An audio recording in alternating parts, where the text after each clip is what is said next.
All right, good afternoon, everybody. Is everybody ready to proceed? Are we ready in the back, Ms. Apodaca? Yes, we're ready back here. We have a core reporter. We are on the record. All right, great. We'll give Dr. Ampoma time to catch his breath.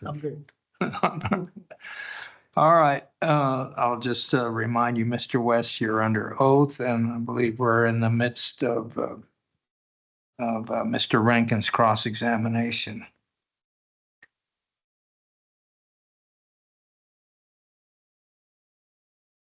Good afternoon, Mr. West. Good afternoon. When we left off, we were talking about your exhibits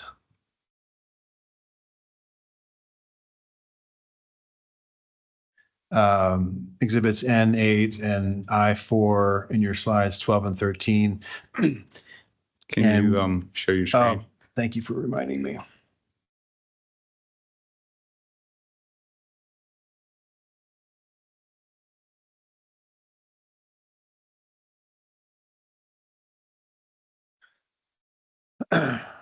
We were discussing prior to the lunch break, your slide presentations on 12 and 13, which reflect your exhibits N8 and I4. Do you recall that? Yes, sir. And in addition, we were discussing Goodnight cross exhibit number 20, which is the cross section that includes the Empire EMSU 211 well, the EMSU SWD number 1 well, and Goodnight Midstream's Rhino 17-1 well. Do you recall that? Yes, sir. Okay. And I was asking you about whether or not the RFT pressure survey data that you presented in your exhibits and testimony, which were taken at a measured depth of 4,006 feet within the EMSU 211, were within Goodnight Midstream's, what Goodnight Midstream defines as its disposal zone. Do you recall that? I recall the discussion. Yeah. And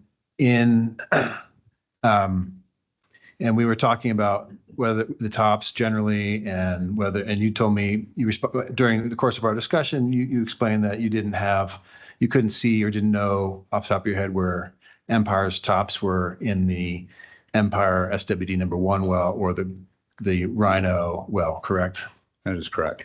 Okay. So just to refresh your recollection, I've got here Mr. Bailey, one of Empire's experts, his cross section, which is exhibit K13 up on the screen. Do you recall this exhibit from Mr. Bailey? Yes, sir. Okay. And on this cross section here, Mr. Bailey located and included his picks for the Rhino SWD number 1, which is the same well on Goodnight cross section, cross exhibit number 20, correct? Yes, sir. And then he also has here in the middle well, the EMSU SWD number 1 well on the same cross section, agree? Yes, sir. And as I recall, and correct me if it's your understanding as well, that on this cross section, he's got both Empire's picks and Goodnight's picks for the San Andreas tops, correct? I believe when I look at it, the blue line going across is Goodnight and Empire's is in red. Okay, and as to the Rhino well, both Empire and Goodnight have the same top of the San Andreas pick, correct? Correct. But as to the EMSU SWD number 1 well, Mr. Bailey's pick is several hundred feet above Goodnight's pick, correct? Yes. Okay. Do you agree with Mr. Bailey's pick for the San Andreas in the EMSU number 1 well? Yes, sir. Okay. So going back to Goodnight cross exhibit number 20. So as to these 3 wells on this exhibit, Goodnight and Empire have the same picks for the top of the San Andreas in the Rhino well. Agree? Agree. Okay. But as for the EMSU SWD number 1 well, which is the middle well on this exhibit, there's a difference of several hundred feet between Empire's picks and Goodnight's picks. Agree? I agree there was a difference. I can't remember the exact distance, but yes. Okay. And then as to the EMSU 211 well, there's also a difference of opinion about where that pick should be, correct? Yes, sir. Now, as to this, the EMSU 211 well, do you agree with me that that 4,006 feet is above the location that that Goodnight has picked for the top of the San Andreas in that well? In that well, that is correct. Okay.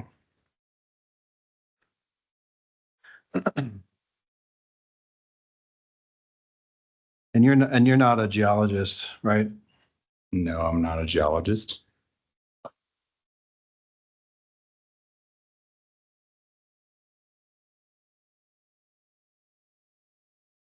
And so you wouldn't be able to tell me, looking at these exhibits, whether the intervals or the picks are correlative across this zone, would you?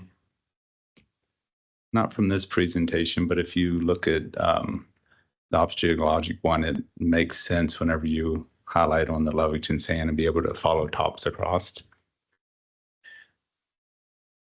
Okay, but do you generally pick, do you have expertise in picking correlative stratigraphic intervals? No, I do not. Okay.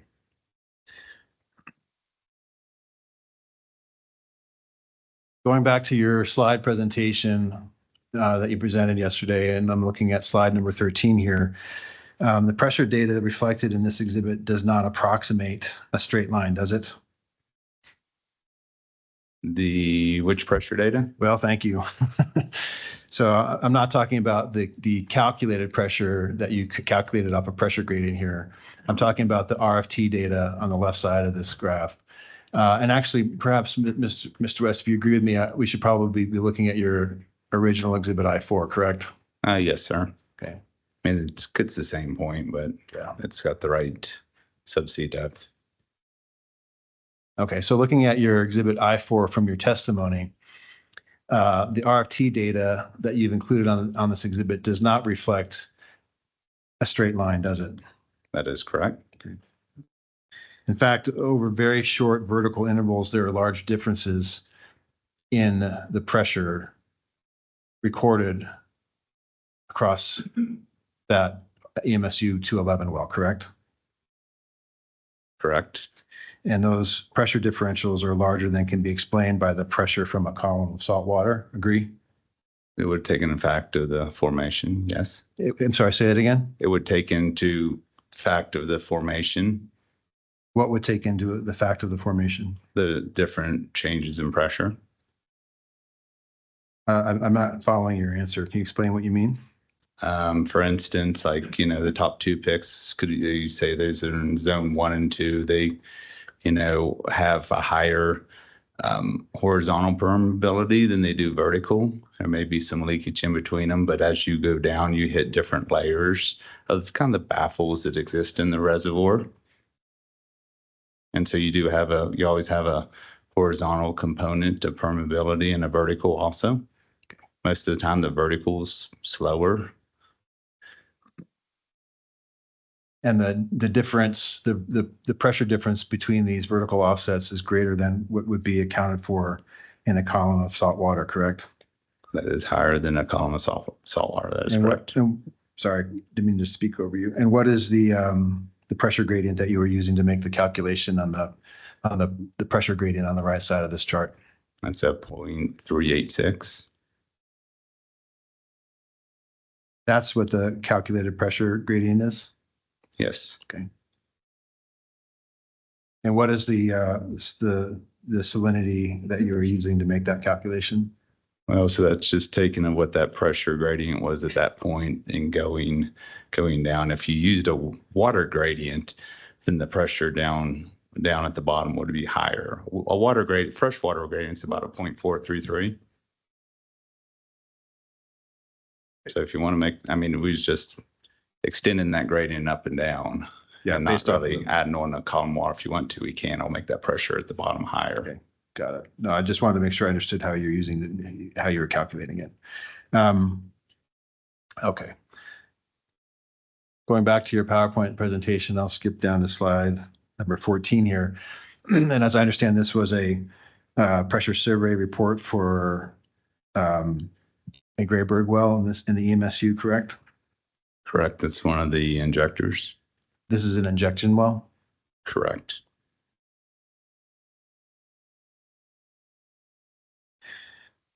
It's a single well in the Grayburg, correct?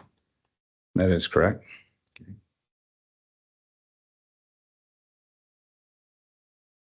And which zone is it injecting into? Do you know? I don't know off the top of my head. Okay.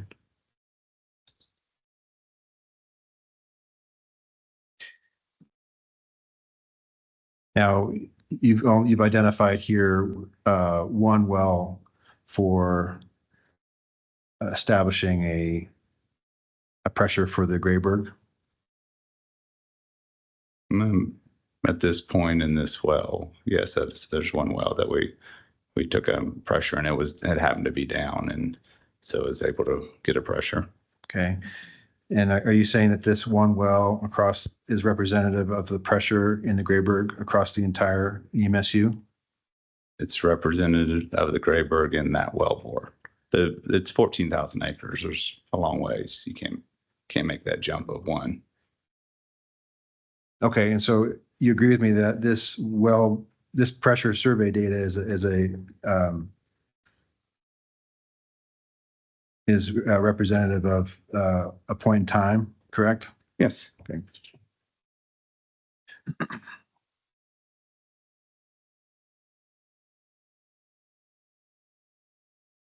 The next slide here, I think this was used from a Goodnight exhibit in some of the briefing filed in this case, correct? That is correct. And one small correction from yesterday, that Piper #2 is actually the missing well that was on here. That's why I couldn't find it. That's just between that State Track E well and the Nolan Ryan. So that's the reason when I was going over the timeline, I missed it. So just want to make that point. And the Piper #2 was the Penrock well, right? That is correct. Okay. And are you aware that Goodnight Midstream did not own or operate the Penrock well in 2012? Sorry, I might have got the data incorrect, but thought so. Okay. And now this slide just shows active saltwater disposal wells, correct?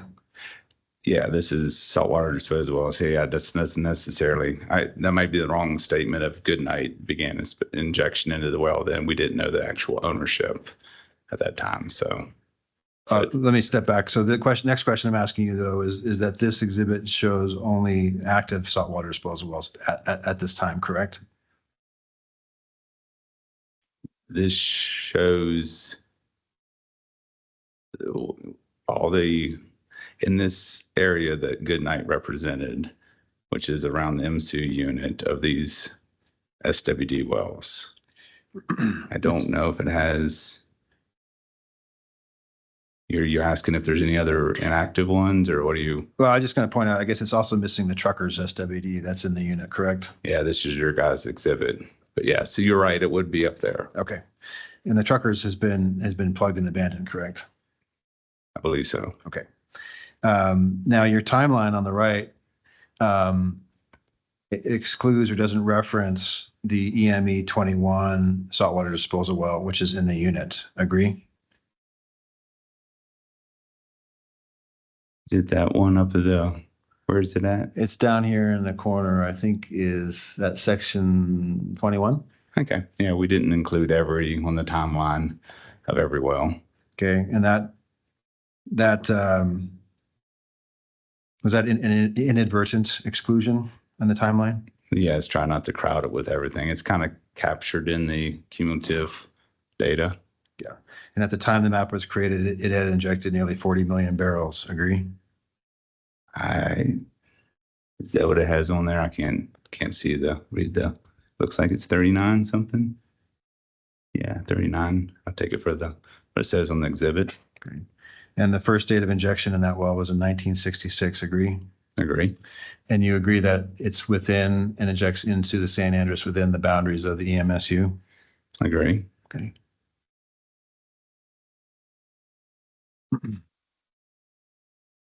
Apologize for flipping through too fast. Okay, this next slide is slide 16 in your presentation. Is there a reason you don't, this slide 16 is the disposal volumes for Empire's EMSU SWD #1 well, correct? That is correct. And it shows volumes injected from 1995 to essentially present, correct? That is correct. Is this based on Oil Conservation Division data? Yes. I think you say so at the bottom of this, if I'm not mistaken. Oh, no, that's the next slide. Okay. Yes, it should have had it probably had to be shrunk just a little bit, but it should have been at the bottom. I think. Okay, maybe it didn't. Sorry about Okay, that. that's okay. So was this slide prepared based on OCD public data? Yes. Okay. And is there a reason you don't show disposal volumes for this well prior to 1995? That's whenever it started injection. Okay, so you're not aware that Chevron converted this well in 1988 to a disposal well? Wasn't aware. My understanding it was in 95 was when it was converted.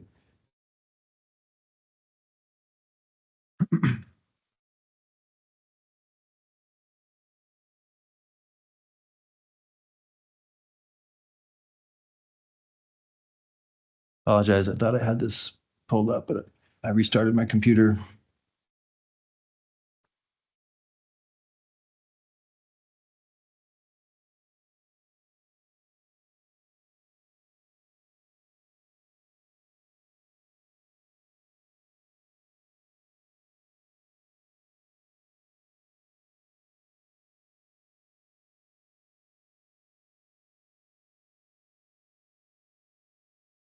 Apologies, one moment while I pull this up.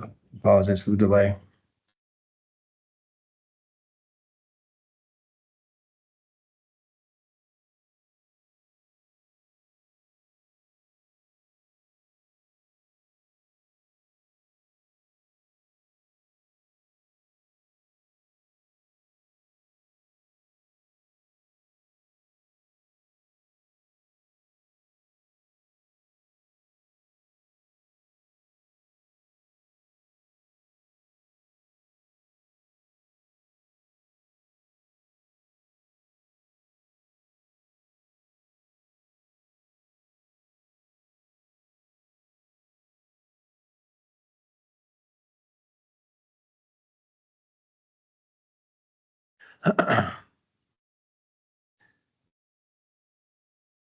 Mr. West, I'm showing on the screen the well file for the EMSU SWD #1 well, which was previously the Meyer B4 well. And it shows here in the well file in a sundry notice that was filed by operator Chevron USA that it was seeking to convert this well, the EMSU SWD #1 well, from a to recomplete it as a saltwater disposal well. Do you see that? Yes. And it was done back in 1988. Do you see that? Yes. And are you aware that OCD's public data is only available after 1994 for water production and oil production? That's probably where I missed that up. Okay. Sorry, I didn't mean to exclude that time frame. Okay. Mr. Examiner, I will move the admission of this single sundry notice into the record as Goodnight Cross Exhibit number 21. Empire, No objection. OCD, No objection. Rice, No objection. Island. No objection. It will be admitted. Mr. West, is Empire still using this well for disposal? It's not, I mean, it's an active disposal, but we're not putting volumes into it. Does Empire intend to maintain it as an active disposal well? No, I mean, we're going to, maintain it just to keep it as an active well, but we do not plan to put any disposal volumes down it Do you intend to plug and abandon the well? at the proper time. Yes. What would that be? I don't, whenever the well bore is completely deemed we're not going to use it. I mean, it may be used, it could be used in the CO2 flood. It could be used for other different purposes. What is Empire currently doing with its produced water that it needs to dispose of? Haul it and truck it away. Where are you trucking it to? I don't know where it's trucked to, at the top of my head. What are the volumes that Empire is currently trucking? I don't know off the top of my head.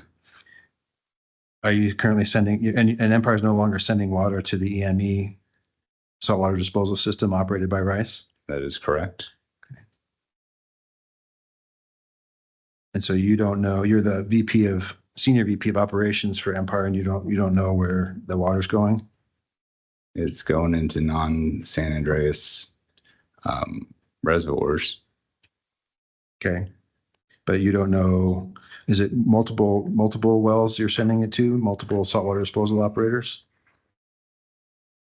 I don't know. Okay. I mean, I've got wells across multiple states all over the place. It's hard to. Okay. Slide 17 here. This is a chart that you explained. I think that it shows total disposal volumes inside the EMSU within a mile, correct? That is correct.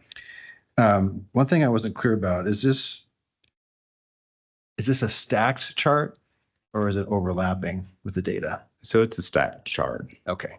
So in order to understand and again, the orange is Goodnight, correct? That is correct. And the blue is everybody else within the EMSU within a mile?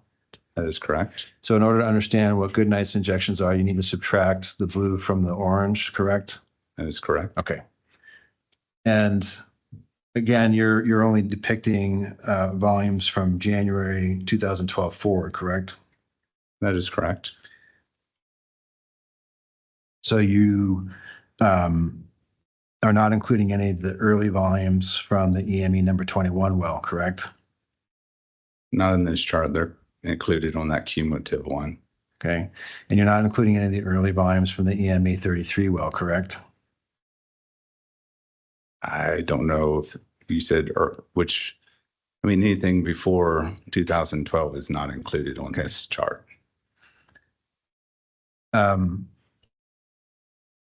This next slide 18, this is a slide that you prepared showing it's a mass balance of water volumes, correct? Correct. It does not show or reflect anything regarding pressures in the San Andreas. Agree? It gives you an indication. If you take water out, there would be less pressure, and you add water in, there would be more pressure. But you'd have to understand a lot more about the reservoir to make any inferences about whether there's any implications with respect to the reservoir pressure. Would you agree? You can make inferences that it will go up or go down. I can't predict the exact pressure prediction from it. You mentioned miscibility of CO2 when you discussed this chart. Do you recall that? Yes, sir. Had you done any studies on miscibility of CO2 in the San Andreas?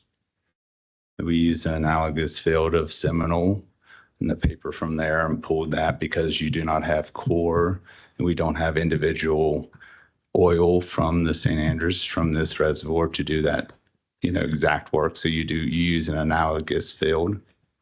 So you're using the oil properties from the San Andreas to make your miscibility calculations for the San Andreas RZ?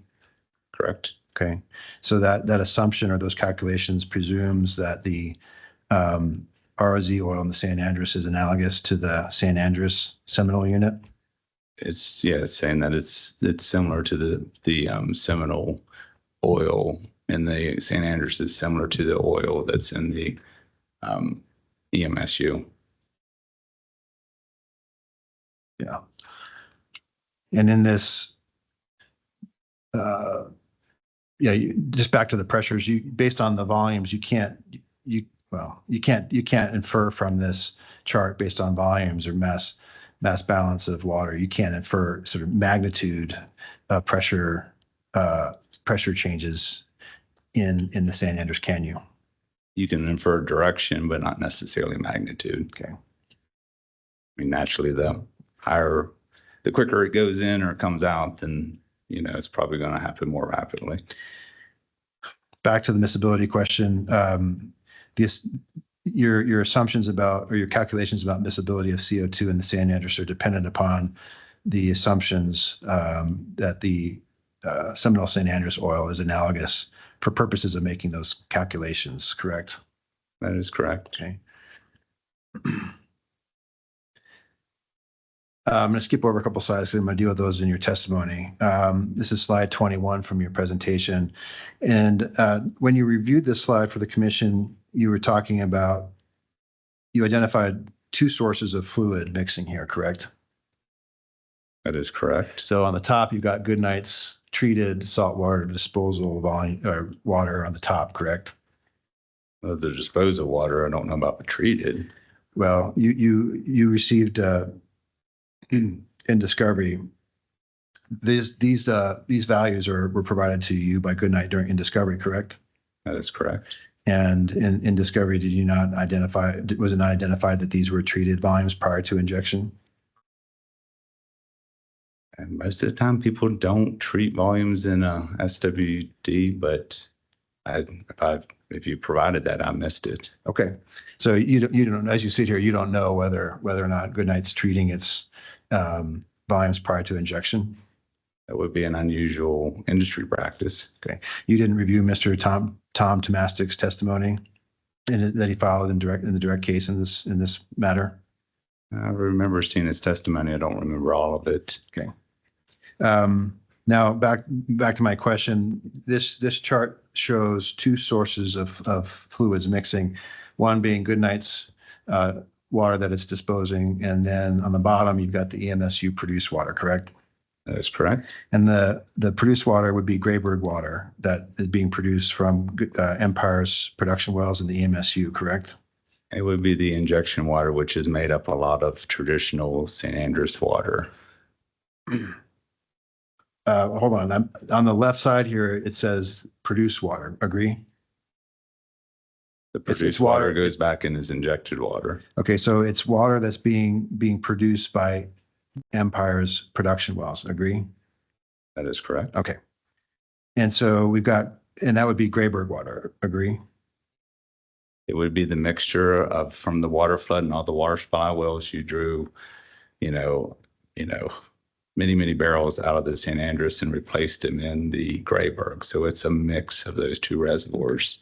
And then when you agree there's a third source of fluid for purposes of a mixing model between these two sources of water, What's the third source? wouldn't it be the San Andreas? Yeah, there would be some that would probably be pushed from the SWD wells that could mix in there. Mr. West, is Goodnight injecting into the Grayburg? Since they're in communication, between the St. Andreas and the Grayburg, the fluids mix. Okay, let me ask the question again. Is Goodnight injecting into the Grayburg? Are there perforations that Goodnight is injecting? Are they in the Grayburg or are they in what you call the San Andreas? There is not in the Grayburg, no perforations in the Grayburg. So is Goodnight injecting into the Grayburg or the San Andreas? They are injected into the St. Andreas. Thank you. So Goodnight's water is being injected in the San Andreas, but you're not accounting for any mixing or dilution of San Andreas volumes in this depiction on your exhibit, are you? They kind of get, mixed up in the MSU produced water. Let me ask again, you're not accounting for any dilution from San Andreas water in this exhibit, are you? Oh, there's a lot of dilution that goes on in all the mixing. I mean, it's many millions of barrels. And this exhibit does not account for that dilution, does it? It's not trying to, it's just stating this is the one fluid type here and this is the other fluid type. And in the middle between the two, you've got this little indication that seems to imply that those two fluids are directly mixing. As they mix through whether it's through the fractures of the reservoir that communicate the two, or through well bores, or through the water supply well that pulls directly out of the St. Andreas and injects water into the Grayburg. There is mixing going on. And there's a third source of water that you don't include in this chart, and that's the San Andres, agree? St. Andrews is very similar to what the Grayburg. It's kind of one and the same now. Now, I'm looking at this chart and looking at the anion side, and you've got hydrogen sulfide, right? That is correct. And I see the numbers are ranged in the Grayburg from, I don't know, 200s up to 800. Agree? I agree. And that's parts per million? That is milligrams per liter. Which is parts per million, right? Yes. Okay. So is there anything more corrosive on this chart than hydrogen sulfide? And I'm talking about corrosion. Talking about corrosion. Yeah. Is there anything more corrosive than hydrogen sulfide on this chart?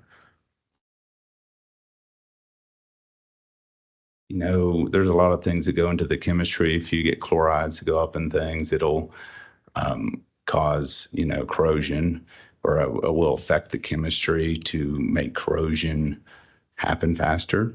So it's not just, any straight element, but in general, H2S is a corrosive element. Is it your opinion that chlorides are more corrosive than H2S? Opinion that it depends on the complete environment that they're in. I mean, chlorides has an effect, pH has an effect, H2S has an effect, the CO2 has an effect.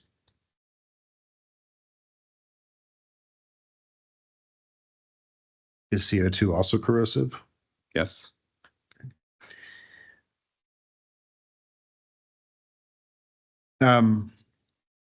Looking at slide 23, are you aware that the Rhino well operated by Goodnight Midstream was originally permitted to inject into the Devonian? Yes. Did you forget that it was originally approved to inject into the Devonian in 2017 when you made your statements about this slide? I think I said 2019 or 2020, but I don't. So from 2017 to the time this workover report was prepared, that's about 7 years, agree? There would have been a workover. If you went from the Devonian up to the St. Andrews, you would have had another workover in between here. Okay, so you're saying that the tubing is different for the St. Andrews disposal? Would have said that you would have pulled it out, inspected it properly before you ran it back in for the St. Andrews. Okay.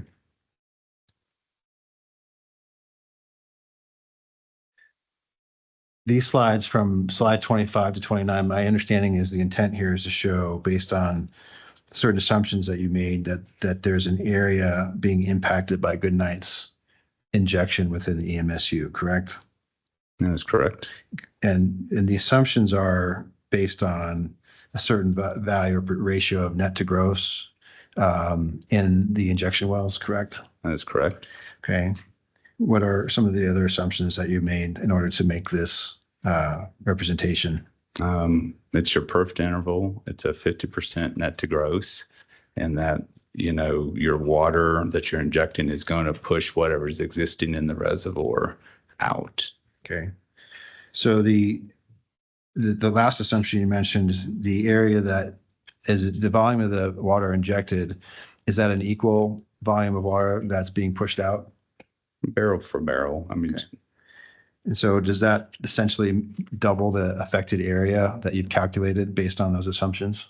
no, you're having the effect, right? So when you put a barrel in, you got to effectively, So again, push or fill up. the question is it doubling the area that you're representing as being affected by the disposal? So the affected is whatever, total fluid that's being pushed. Mr. West, it's not a hard question, I guess, because you're saying it's an equal barrel from injection to the barrel affected. So it's twice the number of barrels, right, that go into that you're assuming are affecting the EMSU, right? Yes, the affected area is the barrels going in, and the barrels that affects and pushing the reservoir. And so total wise, yes, that doubles that. it doubles the size of It the ends up area, being correct? the impact. Okay. And what is the effect?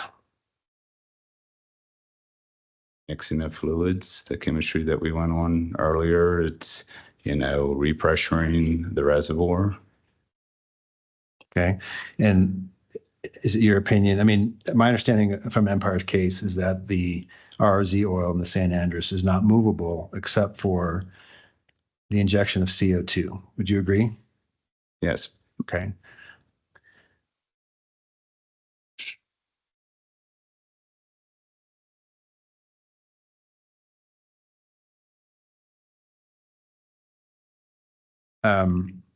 This last slide, or not last slide, but slide 31 in your presentation here, this is a representation of Empire's water management system across the EMSU and EMSUB. Is that right? yes, the pipeline and facilities. Okay. And this system, and I'm talking about, I guess I'm specifically referring to the pipelines here. This system was set up and designed in part to move water across these two units, right? Yes, they operate from one system. Okay, and it's moving. It's moving injected. Let me see how to phrase this exactly, but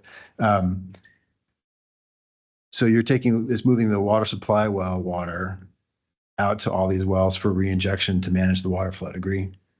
Correct. It comes into that where you see there that MSU CTB. All the fluid comes into there and then it's redistributed out through that system. Okay. So at the time the water flood was set up, there were 6 original water supply wells. Agree? Agree. And this system was employed to move the water produced from those water supply wells in the San Andres for purposes of water flooding across all this acreage. Agree? Agree. Okay.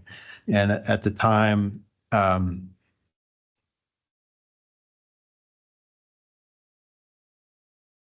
get to my other paper that I don't have up yet.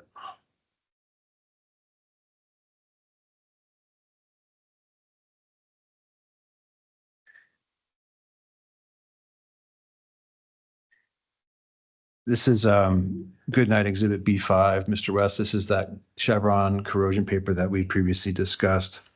In addition to the other matters we discussed about this exhibit, Chevron stated in this paper that, and I'll quote here, it's page 3 of this document, that, quote, the San Andres Formation provides the only source of water formation in the geographic area with a sufficient volume of water for the water flood, and unfortunately had to be used as a supply source, knowing that the San Andres water was not compatible with the Penrose and Grayburg Formation waters. Did I read that correctly? Yes, that was your business decision. And this system that you show in your PowerPoint here in slide 31 distributed all this non-compatible water across these 2 units for injection into the Grayburg. Agree? Agree. And it was doing that since 1987. Agree? That is correct. Okay.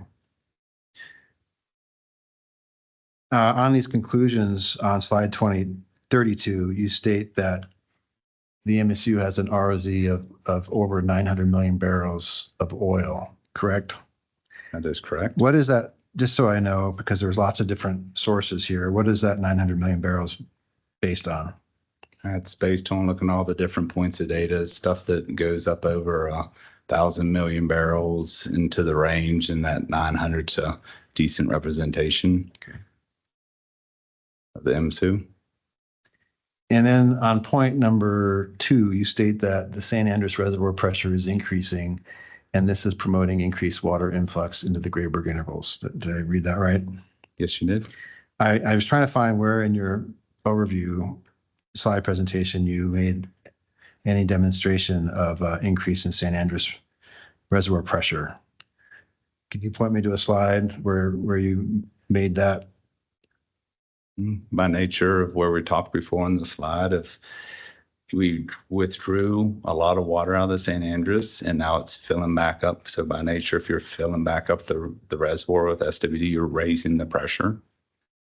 Okay, and is that based on this mass balance slide that you showed me that we were talking about? Yes, sir. Okay, and again, you can't say anything about the magnitudes, right, of pressure?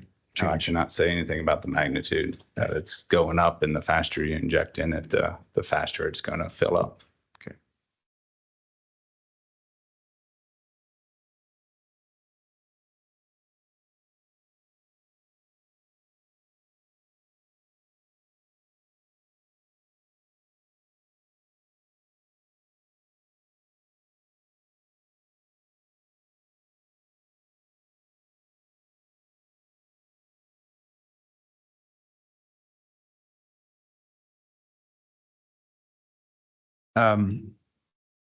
Okay, we talked about this a fair bit in reference to your summary presentation. And I confirm with you that this is your rebuttal exhibit N, and this is on page 7 of your rebuttal testimony, where you talk about your calculations with respect to pressure in the San Andreas. Do you recall this testimony of yours? Yes, sir. Okay. And and Dr. Buckwalter relied on this this data for his model, correct? Yes, sir. Okay. Now I want to bring up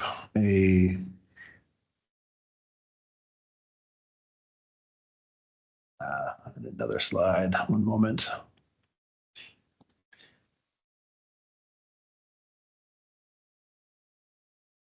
Mr. Rankin, what Yep. page are you showing there? This is page 7 of his testimony Thank you. on exhibit N.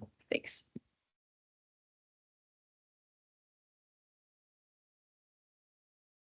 Apologize. I believe I thought I'd had this open, but it closed before lunch.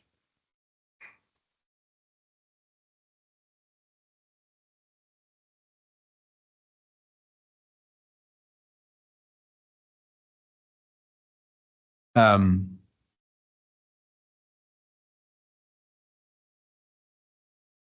right, this is Goodnight Exhibit B47. And this was part of Mr. McGuire's rebuttal testimony. Do you recall, did you review this exhibit, Mr. West, as part of Mr. McGuire's rebuttal testimony? I remember seeing the exhibit. Okay, do you see this slide, this well up here in section 20 of Township 20 South, 37 East? Yes, I see the highlighted well. Okay, I'm highlighting, and it says the date of first injection was July 1959. Do you see that? Yes, I see the date on there. And it's got a cumulative injection volume of over 14 million barrels. Do you see that? Yeah, so that's just to clarify, that's I'm trying to read through the symbols. That's an injection well.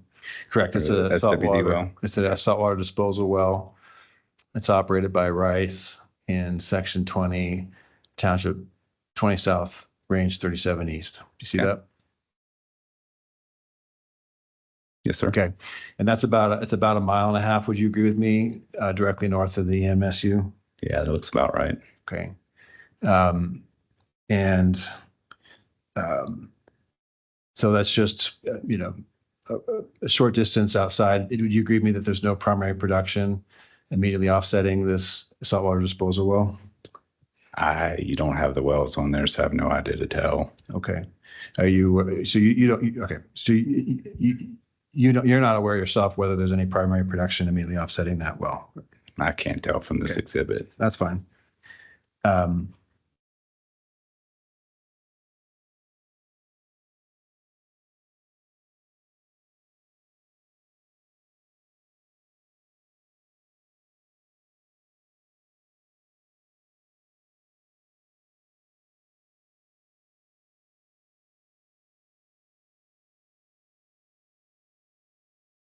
Mr. West, we were provided shortly before the start of this hearing at the end of February, this document from Rice Operating, and it's a bottom hole pressure survey report for that well I showed you on the map. It's the Rice Engineering and Operating well, the EME H20 well. We provided this to Empire Council shortly after we received it from Rice. Did you have a chance to see this? Yes, I've seen it. Okay. And the EME is part of the injection system, saltwater disposal injection system that the Empire was a part of. Agree? I'll take your word for it. I don't remember which wells they are. Okay. And this is a bottom hole pressure survey report that's dated July 15th, 1959. Do you see that? I've highlighted it here. Yes, July 15th, 59. And it, similar to the bottom hole pressure survey report that you included in your outline, your summary outline, this is a bottom hole pressure survey report for this well. Do you see that? Yes, sir. And it shows a measured bottom hole pressure about 1.5 miles north of the unit. And if I scroll down, you can see that the lowermost or bottom hole pressure here was measured at a depth of 5,000 feet at 1,800 PSI. Do you see that? Yes, sir. Okay. And this this well at the time of the pressure survey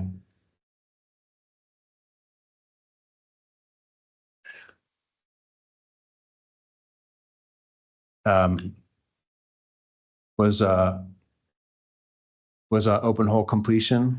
This is a document from the OCD's website showing the completion configuration for this well. It's dated April 27th, 1976, and it indicates that it's the well bore configuration for the EME H20 well. Do you see that? Yeah, see, this is representative of 1976. I don't know what it was in 59 necessarily. Okay. And it identifies the location of the well we discussed. It's in section 20, township 20 south, range 37 east. Do you see that? Yeah, I see the legal description. Okay. Do you agree that's the well that in the same section that you and I were discussing on Goodnight's exhibit B47? I'll take your word for it. I don't have the map in front of me with the section township ranges, but if you say so.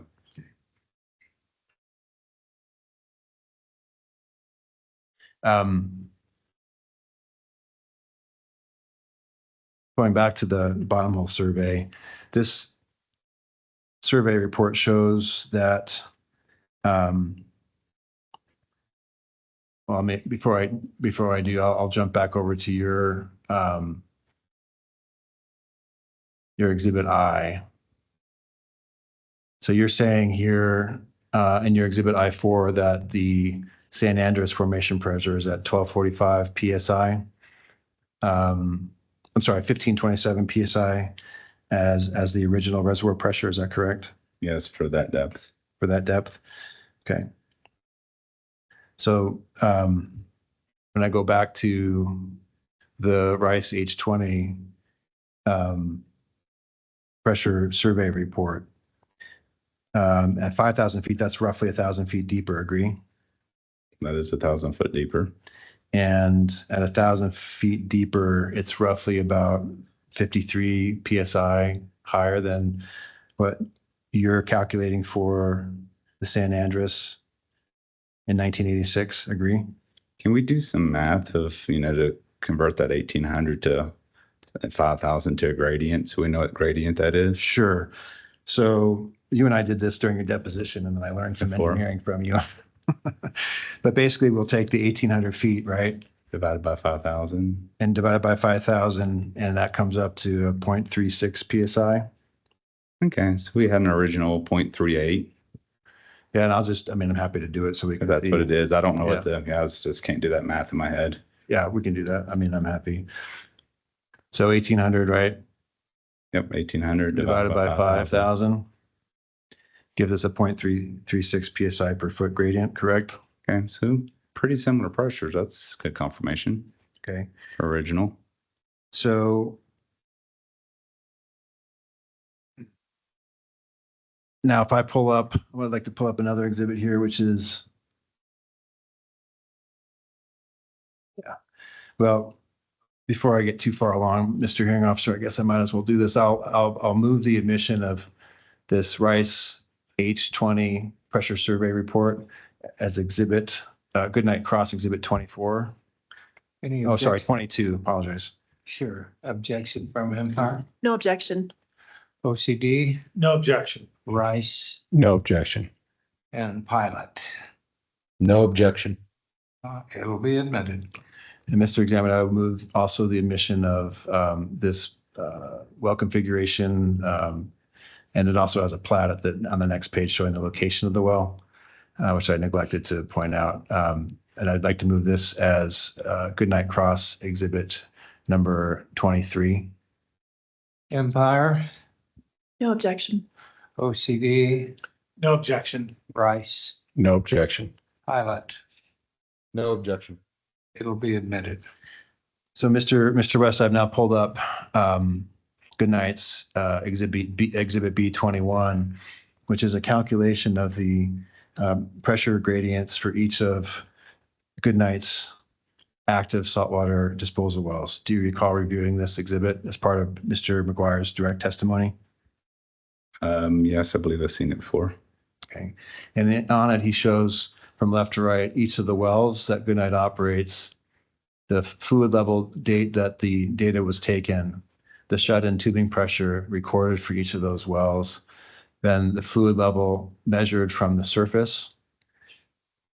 Then he also has the measured depth of the top perf, the mid perf, and the base perf going from left to right. And then he has the bottom hole pressure at the mid perf calculated for each of these wells. Do you see that? I see that, and it looks like you're using a 0.465 saltwater gradient. Mr. McGuire used a 0.465 based on an estimate of what the TDS content is of the San Andres. Now, he's also calculated for each of these wells a pressure gradient, just as you and I had done for the H20. Agree? Yeah, I don't know. I assume that's what he did, right? Did the math right. And then he came up with an average gradient for each of these wells down here, which was a 0.38 as an average gradient. Agree? Agree. And these were all calculated in 2024. Agree? Based Yeah, on I see it there. I see I had to look for see the dates. Yes. Okay. So when I go back to the H20 well, we calculated a 0.36 pressure gradient. It shows that there's been only a slight increase. Well, let me ask you this. When I go back to Exhibit B21, it gives us the mid-perf depths, and it ranges anywhere from, I don't know, 4,300 feet to a little more than 5,200 feet. Do you see that? Yes, sir. Okay. So would you agree with me that that's within the range of the depth at which this Rice EME H20 well was measured? Yes. And when I go back and consider what the pressure gradient is that you and I calculated here for the H20 well, which is 0.36, and I consider that in 2024, Mr. McGuire calculated 0.381 pressure gradient. Doesn't that represent only a slight increase in pressure gradient since 1959? So flip to that cumulative material balance on my presentation. A volume of water in and out. Yeah. And how does that impact this consideration? Because it shows that you're almost filled back up. And so your pressure, you would expect your pressure to be about the same. You took out a whole lot of volume and you've almost filled it back up to its original pressure. Because you took off hundreds of millions of barrels out of the reservoir. Now you put in hundreds of millions of barrels back, and that, you can imply from that chart that it looks like you're getting close to that balance line. And so you're just telling me, yeah, it looks like maybe it filled up a little faster than that. Okay, but how does this, let me ask you this, Mr. West. When we hear from Dr. Buckwalter about how much pressure is increasing per million barrels of water, since 1959, hundreds of millions of barrels of water have been injected in the San Andres. Would you agree? There's been hundreds of millions out and there's been hundreds of millions in. Right. Both So ways. over that, so just considering the volumes that were put back in, so hundreds of millions of barrels put back in, and the pressure gradient has only increased approximately, what, 0.2 of a PSI per foot? So go ahead and bring up the exhibit so everyone can see it of the cum volumes in and out so we know what we're talking about. It would Sorry, be see the other here. one. Yeah, the PowerPoint. Yep, right here. So you see, so your pressure points around 59, 60, let's call it the same. You put some in, you took a bunch out, now you're putting it back in, you know, present day, you're almost saying that you filled it back up. So I would expect present day pressure to be really close to what it was in 1959. Well, and that's, I understand your position there. And I'm asking you now with respect to Dr. Buckwalter's testimony that for every million barrels of water, you're seeing a 0.4 to 10 PSI increase. How does that square with Dr. Buckwalter's testimony? I object to Mr. Rankin testifying about what Dr. Buckwalter testified about. I mean, it's not this witness's testimony. Maybe ask him if he remembers what Dr. Buckwalter said on the subject. Mr. West, do you recall Dr. Buckwalter's testimony about the effect of injection into the San Andreas with respect to pressure increases? I can't say that I recall all of it. It's been a few days. Okay. I'll let his testimony speak for itself. Do you recall that Dr. Buckwalter testified that for every million barrels of water injected in the San Andreas, the pressure would increase anywhere from 4 to 10 PSI? I don't recall what reference of time he was talking about. Well, it was with respect to volumes, right? He said for every million barrels injected, there would be a corresponding increase of anywhere from 4 to 10 PSI. Do you recall that testimony? I don't recall that testimony. Okay. There's been a lot of testimony. Sure, but that seems to be a fairly important piece of evidence for Empire. You don't recall his testimony on that point? Asked and answered, objection. It's fine. I mean, I move on. Okay, thank you. Sustained.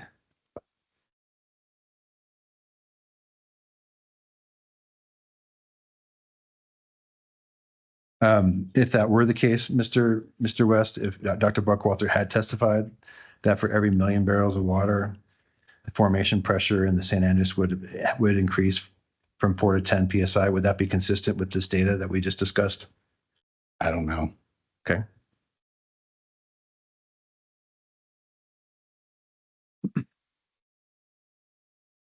Going back to your rebuttal testimony,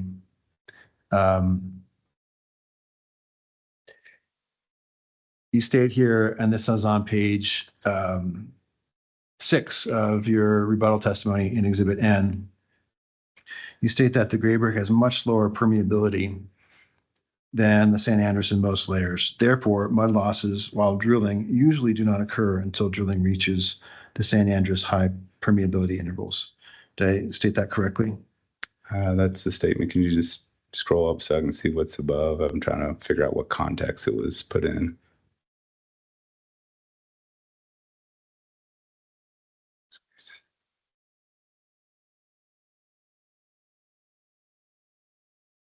Okay, you can scroll down. So yeah, that'd be referenced in probably the lower section of the Grayburg. Okay, so my understanding about what you're saying here is that because this Grayburg generally has low permeability, or has lower permeability than the San Andreas, that one who, if you're drilling through the Grayburg, you wouldn't usually have drilling losses until you reached the San Andreas. Is that my understanding of that statement? Not necessarily. There's, drilling losses will occur whenever you have, possibility of a zone taking a drink or whatever. And it could happen up high in the Grayburg, the zone 1 and 2 is low. So they're inconsistent of where you're going to get drilling losses. Okay, so I'm just trying to understand what exactly you're saying here. Are you saying that the Grayburg, I thought I understood you to say, my impression of this is that the Grayburg has lower permeability than the San Andreas in most layers, right? Correct? Yes, that's what the statement says. Okay. Therefore, you say mud losses while drilling usually won't occur in the Grayburg, correct? That is correct. And my understanding is that rationale that you're presenting to us is that those drilling losses won't occur because the Grayburg has much lower permeability. Agree? Yes, there's a variant of permeability up through all of them. Okay. Well, but you wouldn't expect to have losses in the Grayburg because of that low permeability. Agree? Where the permeability is lower, I wouldn't expect to have as matter drilling losses. Okay. Um,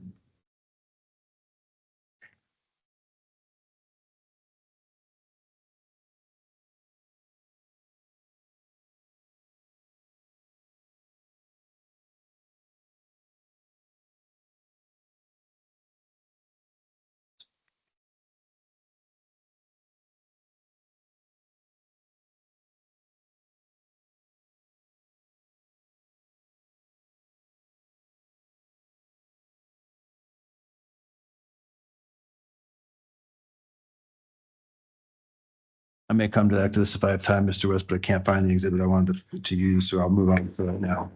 And I may come back to this based on timing. Okay. Um,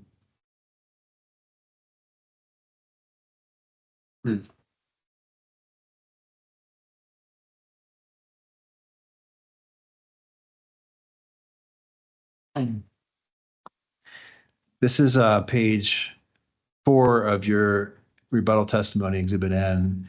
And I'm happy to show you the context here, but I wanted to focus on this bullet point where you state that if we correct the oil saturations down on the core, and I believe you're referring to the EMSU 679 core, is that correct? Yes. Okay. Then the interval with oil saturation greater than 20% extends down to near the bottom of the core at 4,357 feet measured depth or minus 757 feet sub C, resulting in a 215-foot oil column in the San Andres in EMSU 679 and 450 feet oil column in the EMSU 278. Did I read that correctly? Yeah, that's just, and it's also, that's how longer the cores are. Right. So the core is limited by the depth of the core. Correct, right? yeah, the thickness is. So I want to ask you about the correction that you've applied here. What is the correction that you suggest here based on? Can you scroll up a little bit just to make sure I've got all my context right? Sure. So that's a correction of whenever you do conventional coring, that there's fluids lost out of the core, oil and gas that comes out just naturally by the depressurization of the core. So you can put back in some volumes of oil in there because the gas is going to be in solution of the oil, and preferentially it's going to push the oil out. It might push some water out too, but it's going to, the oil is definitely going to expand as it depressurizes from, or he's looking at roughly 1,500 PSI, and it comes all the way to the surface at 0. Have you done any analyses of the San Andres oil to justify this correction that you suggest here? So ask the question again. Sure. Have you done any analyses of the San Andres oil in the MSU to justify that proposed correction? No, we don't have a good sample of oil in the San Andres to do that. So you just have to make engineering assumptions. Is it based on literature or is it just based on your engineering assumptions? It's, literature that all the seminal cores that they took, whether they took cores that were pressure cores, they took sponge cores, and then bumped them back in. There's been a lot of testimony on that earlier. Okay. And so did you yourself undertake that work, or are you relying on Empire's other experts to make the determination about whether the SSAU is analogous for purposes of determining a proper correction? Depend on the experts, depend on the paper, make a good engineering judgment saying that's reasonable. Are you making that, is this your opinion, or are you relying on your experts for this, for those correction values? Them, and then use, my interpretation of the paper and interpretation of their data, and, saying this is reasonable. So it's your own opinion, agree?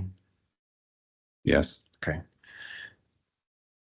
And I think I heard you say you haven't done, what have you done, if anything, to determine what the oil characteristics of the RZ and the San Andres would be? Have you done anything to try to evaluate what the oil characteristics would be in the San Andres?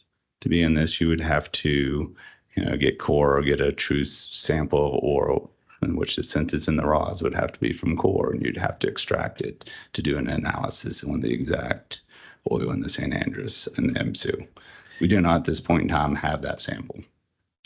Right. So failing that, there's nothing else you can think of or no other efforts you can undertake to determine what might be a reasonable determination of oil characteristics for the San Andres ROZ? So what you do reasonable is you look to see where there's literature or fields that are similar, and you use that literature and your experts to derive what you would use in this field, because you have a lack of data of the actual oil from the San Andres here. In which we wish we always had all the data, but you never have complete data.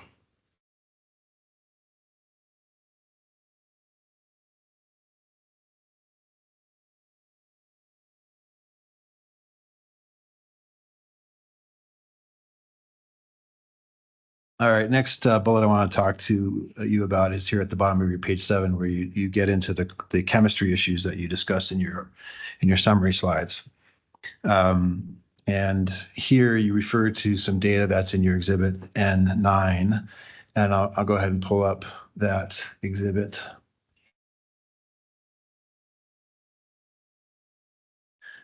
Oh, whoops, wrong page. This is your exhibit N9. Is this the exhibit that you're referring to in that testimony that I had highlighted previously? Yes, sir. Okay. And just to be clear, the data here is all from 2024, correct? Yes. And Goodnight has been injecting into the San Andres in the MSU for several years by the time these samples were collected in 2024, agree? I agree. Correct, right? Yes, sir. Sorry. But actually, there are more chemistry samples collected for each of these wells than what you show on your exhibit, agree? I agree.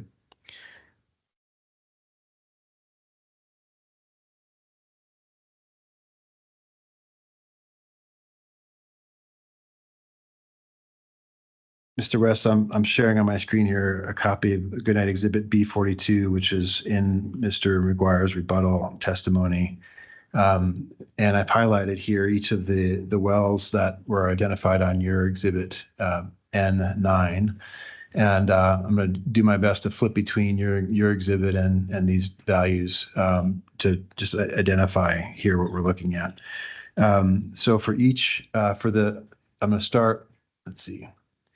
From left to right on your exhibit N9, we'll start with the EMSU 377 well, and that's here. That's the data chemistry in green, correct? Yes. And you've got 2 data points for that well. Yes. That you show on your exhibit. And on Mr. McGuire's B42, actually, there's four data points, correct? Yes. And starting in May of 2023, the chlorides are 11,900 ppm approximately, correct? Yes. And that actually shows that they go down over several months before they tick back up again in November of 2024, agree? Agree. And in your exhibit, however, you just show those 2 data points showing that it's only going up, agree? I agree, but that would go like to the circles that we was talking earlier. You're injecting in volumes, and then you're pushing volumes of San Andres water. So you have to wait until you actually get water that's being re-injected into the wells, the SWD. So the earlier data is kind of relevant. It could drop down or, have a change or whatever, because you're getting that conate San Andres water that was there that's being pushed into the well. So you look at trends over a small period, and then you just continue to monitor them to see if it goes up. So there's a point you got to, start at a starting point and look. Earlier data is irrelevant. If the injected volumes haven't reached that wellbore, it's irrelevant. Okay. So if there were higher values in the EMSU, those would be irrelevant for chlorides? So you would go to where those injection circles are, and you would have to have the fluid that's impacted in there, and you'd have to actually reach these wells. So looking at the next well here, you got the EMSU 407 and you've got 3 data points here, correct? Yes, sir. And when I look at Mr. McGuire's exhibit B42, he's got 4 data points. So 1 was excluded, correct? Okay, yes. And you excluded the September 2023 data point, agree? All my data was in 24, so I didn't include anything in 23. Okay. But the 23 data would have included the time frame during which Goodnight's wells were injecting, agree? Injecting, but that fluid may not have reached those wells bores yet. It goes from 13.9 parts per million down to 11.6 parts per million during the period in which Goodnight was injecting, agree? Agree. And the same thing with these other points, Mr. West, you've excluded data points that show a potential increase and decrease of variation in this chloride values across each of these wells. You made a statement. Was there a question? That's the question. Okay, sorry about that. Can you ask me the question? Sure. Kinda like With the- respect to the wells I just identified, you've excluded data points that show a variation from high to low and sometimes back up again for each of the wells I just identified, correct? Correct. So in production engineering, you're doing trends to see if it's impacting, and you've got that, like I said, the injected fluid in from the SWD has to reach the wells before the data is relevant. And you also excluded in your presentation any indication of what the sulfate concentrations are, correct? Yeah, this is chlorides. Wasn't it one of Empire's main contentions from Dr. Lindsay and yourself that sulfate is an indication of the presence of San Andreas water? Yes, Okay. originally. Sorry, say that again? Yes, originally. What do you mean by originally? Over time, a lot of the sulfates dropped out with the barium or whatnot and reacted with other chemicals.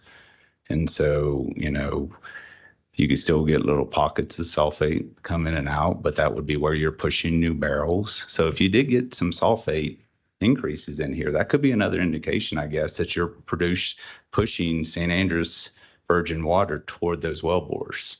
And then that water is getting into these well bores and coming up. Okay. And then these, for example, in the MSU 47, you're seeing sulfate in September 2023 going from 600 parts per million down to 460 parts per million. Agree? Yeah, so that could be a case to where you're pushing San Andreas water with higher sulfate, and then you're starting to get into water which is less sulfate rich, the Goodnight water and the chloride, where it swaps around. Okay. And so your opinion is that anything here could be an indication of San Andreas water encroaching upon your wells. Is that a fair statement? You look and try to look for trends, and you look at different pieces, and there's a lot of dilution going on, so it's tough. Are any of these values a fingerprint of that you can confirm is actually San Andreas water from Goodnight's injection? Well, it wouldn't be San Andreas water. It'd be water from the Delaware Basin, disposal water getting there. There's good indications that you're seeing indications of increases in chlorides.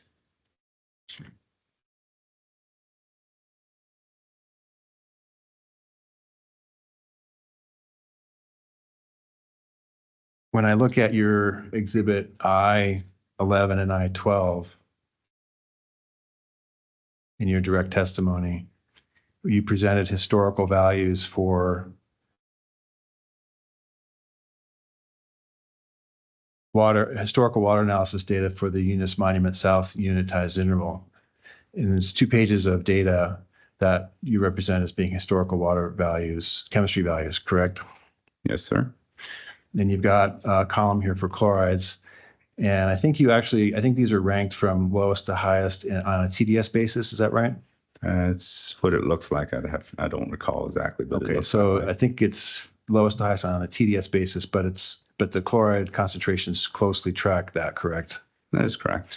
So we go from about 2,200 parts per million chlorides all the way up to, on the high end, over 32,000 parts per million chlorides in the EMSU, correct? Yes, sir. And when I look at your PowerPoint presentation where you show us the network of water distribution and injection in the EMSU. All this water is getting mixed across the entire 2 units, correct? That is correct. So I ask you, I guess, Mr. West, when I look at your, I look at your exhibit N9,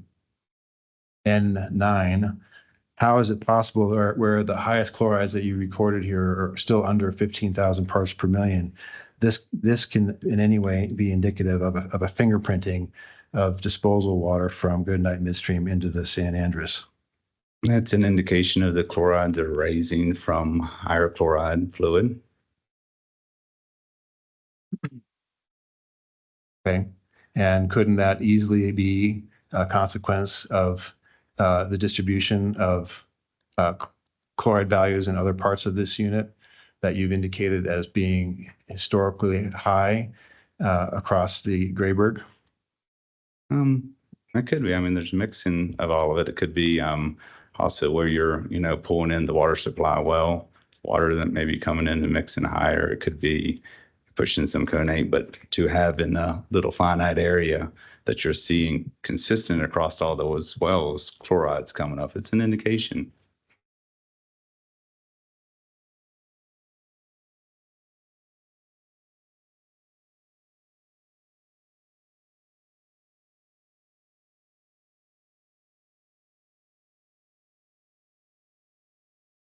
Looking at Exhibit I-18, Mr. West.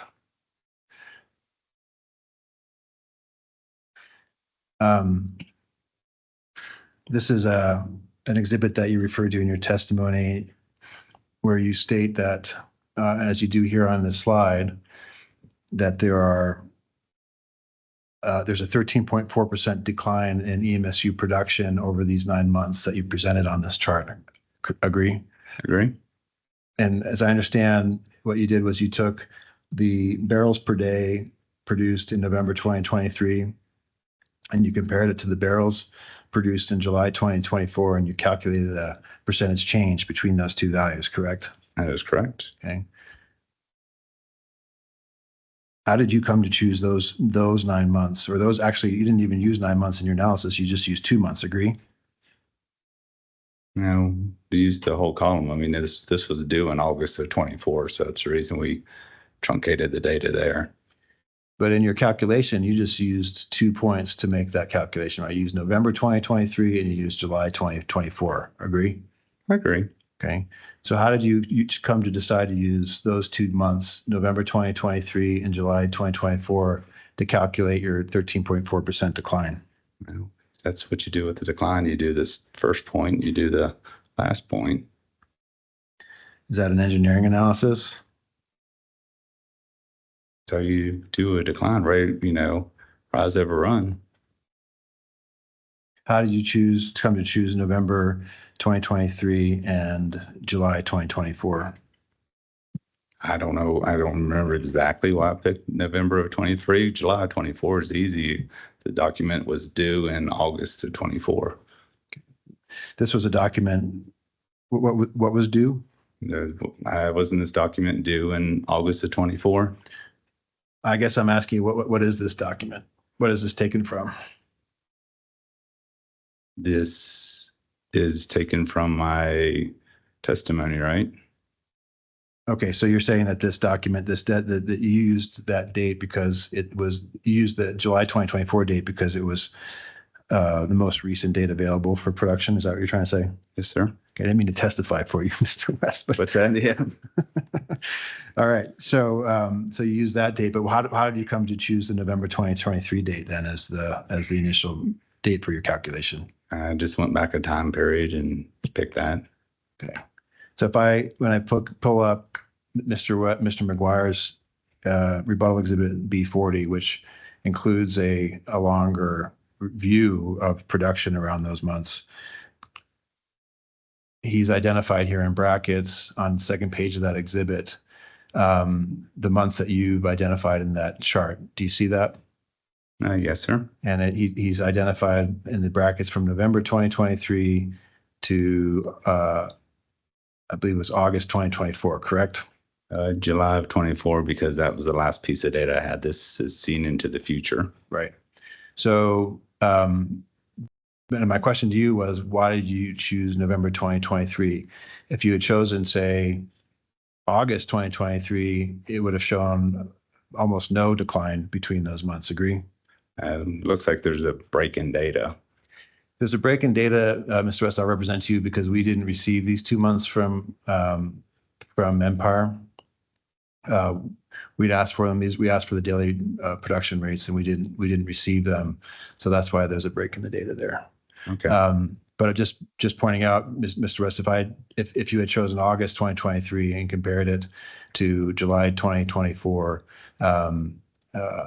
or even let me pick another date. For example, June 23. Okay, if there was a June 23 date, I think that's the date here. And I compared it to July 24, there would be a much smaller decline, wouldn't there have been? Yeah, on there I could pick, December of 22, and there'd be more of a decline. Yeah, I guess my point is, like, how did you end up choosing? Is it reasonable to choose any month out of here? Why not do a more reasonable or a longer term assessment of what the decline is, if any? How did you come to choose that month? Just looking at a more recent time frame, and just for again, just a trend. But if I had chosen July 23 and compared it to July 24, a 12-month trend, it wouldn't have shown as much of a decline, would it have? It still would have been a decline. Okay.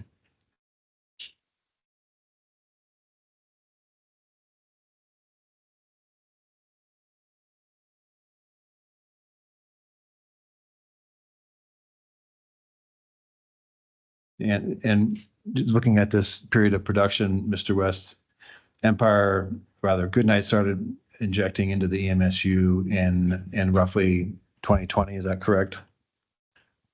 That sounds about right. Okay.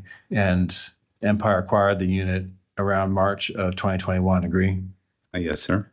And that steep decline around the time of Empire's acquisition is related to the transition in operations. Is that correct? No, that was DCP had during the process when it was selling, had a pipeline shut down, so it was down for 3-4 months. Okay. So it was related, it was an operational issue, not related to the transition, but related to some outside issue. Is that what happened? No, it was actually down when the data room was out. Okay. So it was down there and then all the way into 21. So that's your deep gap. And it's really, I don't know why there's that one point down there, but really it would be where the shoulders are several months.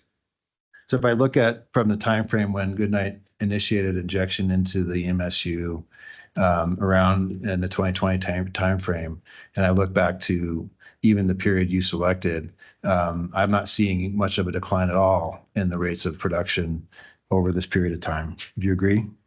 Well, if you recall, back in March, April, May of 2020, that was COVID. So there's a huge amount of things affecting operations across the world. So I would anticipate that to be a lower, and I wouldn't think that would be a very good pick. So if I go back to look at a longer time frame over the EMSU, and I don't do decline curves. I'm a lawyer. But I'm just eyeballing this, and I'm looking at a larger period of time. And this is the first page of Mr. McGuire's exhibit B40. And I'm trying to eyeball the production over here. It looks like actually the production decline from January 19 to present is not as steep as it was in previous years. Do you disagree with me? You're later in the life of the flood, so you'd expect it not to be as steep. Okay, how does that square with your testimony that you're seeing excessive decline currently in the present? You're seeing it currently over that time frame. You got to look to more, you would just come down to a shorter time frame. And 19 and 20 were kind of messy times into 21 with all the COVID stuff that was happening. And then they shut down the pipeline. And then so you got the rest of the production to work with. I mean, We could have went back to October of 21 to present day if you wanted to calculate that. This is the only data you present in your testimony about any impacts to production. Is that correct? Objection, the state's testimony. I'm asking Overruled. Mr. West, is there any other testimony that you presented in your, or exhibits or data or information in your testimony that reflects any decrease or decline in production in the MSU? Not that I remember. I'm going to move on to your discussion of your economic models.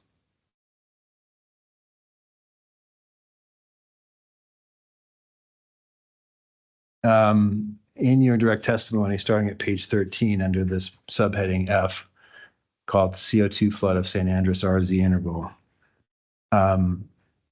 First section I've highlighted here discusses how much CO2 Empire anticipates having to inject across each 40-acre pattern that you are anticipating developing, and also state what you anticipate would be the recovery of oil over a 20, or rather, is that oil or CO2 recovery there? The which part are you talking about? Sorry. So this sentence I've highlighted here. Mhm. And it states that you recover approximately 500,000 barrels of oil. There you go, over a 20-year period. Okay, so, sorry. So in this sentence that I've highlighted here, this refers to the economic models that you have attached as your exhibits I-26 and I-27. Is that right? So it refers to, I think the first one's talking about the Great Bergen and the San Andreas, but then it says, given that more than 254 acres, this is 125 million out of the San Andreas alone. Okay. But that is referring to the economic model that you calculated that are attached as exhibits I-26 Correct. and I-27. Is that right? Yes. Okay. And one is a economic model based on a 72 pattern CO2 flood, correct? That is correct. And the other is based on a 250 pattern CO2 flood. That is Correct. correct. And each pattern is based on a 40-acre spacing, correct? That is correct. Okay. And as I understand it, the 250 pattern model includes the EMSU, EMSUB, and AGU, correct? Correct. It includes about 10,000 acres. I mean, it could be applied just to the MSU, which is about 14,000 acres. So it could squeeze all into there, but we kind of look at this project in the whole across all three. So when I'm reviewing your exhibit I, and I'm trying to understand the economic model and how you did your calculations, I don't see an explanation for how this economic model works or any basis for any of its underlying assumptions about costs, about recovery, about how you're going to get, how you calculated, and whether you even calculated any recovery factors. Can you point to me to any place in this testimony where you explain how you determine what the recovery factor is going to be, for example, for hydrocarbons in the San Andreas ROZ? So it was, in the economic model spreadsheet itself. What we used, this model was one that was built by Kinder Morgan to, have some other engineers on staff that have experience with CO2, actually 3 of them, CO2 and ROS. And this was one that this economic model was built to assess different properties to whether or not it would be a good CO2 project or not. It uses about an 18% recovery factor in it. And it times out your CO2 going in, pushing out your water, your oil, and then your reinjection, and then you can build the models, build the patterns out. Okay, so let me go to I think the description or the exhibits relating to the model start at PDF 50 here, which I think is the first one, I-26, correct? Yes, sir. And this shows different charts from oil production, water production, CO2 recycle volume, and CO2 injection rate, correct? Correct. So these are outputs from your economic model, correct? That is correct. Okay. And I think this is for the 72 pattern economic model, right? Yeah, they're similar shape. The same inputs went into both models, right? That is correct. Okay, just one was multiplied out for 250 patterns or 72 patterns, correct? That is correct. Okay. And so this is an output for oil production, water production, CO2 recycle volume, and CO2 injection rate, right? Yes, sir. And this one, in each of these models, assumes continuous CO2 injection, right? That is correct. And not water alternating gas, correct? That is correct. Standing Okay. for WAG. So, yeah, standing for WAG. Okay, so that's what this chart is.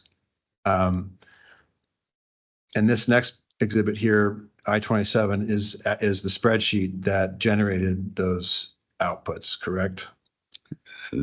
This is the economic summary that was part of the output. Yes. Okay. All right. So I don't see anywhere in here where you got, I'm trying to understand how you came up with an 18% oil recovery factor based on this chart, resulting in this oil production. Is it somewhere in your testimony where you explain how you arrived at that 18% recovery factor? That's all. It's, said we arrived. No, it didn't put in my testimony, but it's in the spreadsheet itself. And it's, an 18%, and it's based on Kinder Morgan's economic model that they built. Like I said, I have a couple engineers on staff that brought the model over, and it's pretty good, initial economic analysis of a CO2 whenever you don't quite have a full compositional model, and we don't quite have the fluid from the St. Andrews and a few things. So this allows us to build that out. You can put pressure in, and it's a pretty good little model. Okay. Now, is there anybody else who has testified for Empire that addresses how Empire arrived at an 18% oil recovery factor for this economic model? Steve Metzler gave you indications of different things that, could be of recovery factors that he's seen in RAWs and different projects.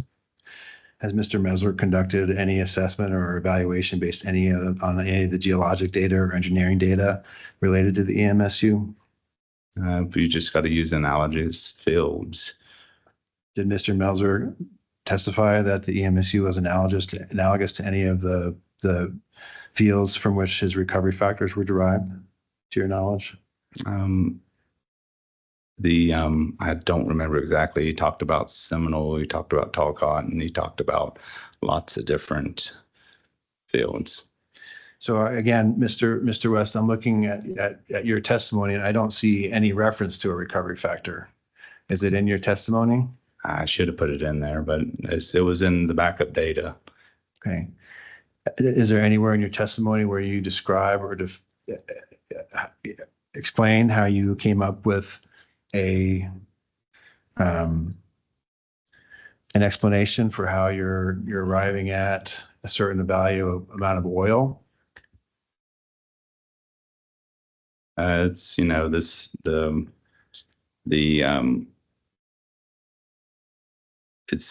it's a 30% oil saturation. It's using a 10% porosity in the model. It's all in the inputs of the model there.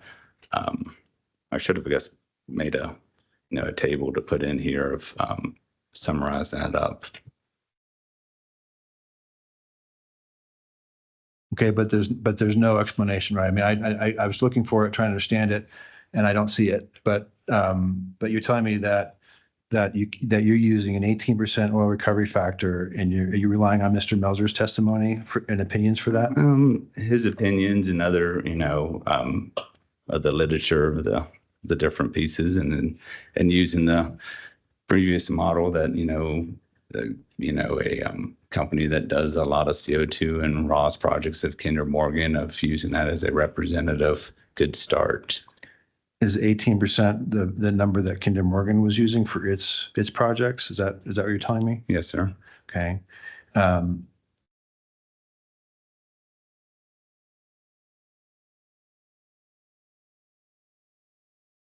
um, okay, but that's not stated anywhere in your testimony, is it? That's correct. Okay. And do you know where what field was Kinder Morgan using that 18% oil recovery factor for? It's from all their different projects that they had across the Permian Basin and from company experience. Are you telling me that Kinder Morgan uses the same recovery factor for all of its fields, no matter what and where it is? Whenever they get more data on an end of, this is for a screening process. So this is a first pass. There are some fields that get better than that, some that may get worse than that. How does 18% recovery factor compare with what the recovery factor has been for the secondary recovery and the EMSU? I don't recall off the top of my head of what the recovery factor has been in the water flood. Now, this portion of your testimony here from F, from subpart F, that's the sole, that's the complete testimony that you've provided that explains your economic evaluation for the CO2 recovery project in the MSU, correct? Correct? And you're providing this testimony and the exhibits that relate to it as evidence that the NRZ project can be economically implemented across all three unitized intervals, rather all three unitized areas, the AGU, EMSU, and EMSU-B. Yes. And this analysis applies only to continuous CO2 injection, correct? Correct. We didn't take into, the benefits of what a WAC would be. It would reduce your CO2 purchase greatly. So you didn't provide us with an assessment of what the potential economics would be for a WAG project, right? No, but they would be better. So in what you mentioned, one of the assumptions of your economic model is that there is a average oil saturation of 30%, correct? That's correct. Okay. And I started talking with you about this the other day, and I want to revisit it. But if you recall, Mr. West, you testified to me in your deposition that this economic model is based on a 400-foot interval with a continuous average oil saturation of 30%. Do you agree? Never say continuous. I'm going to close out some of these documents because my PDF's going to get fussy.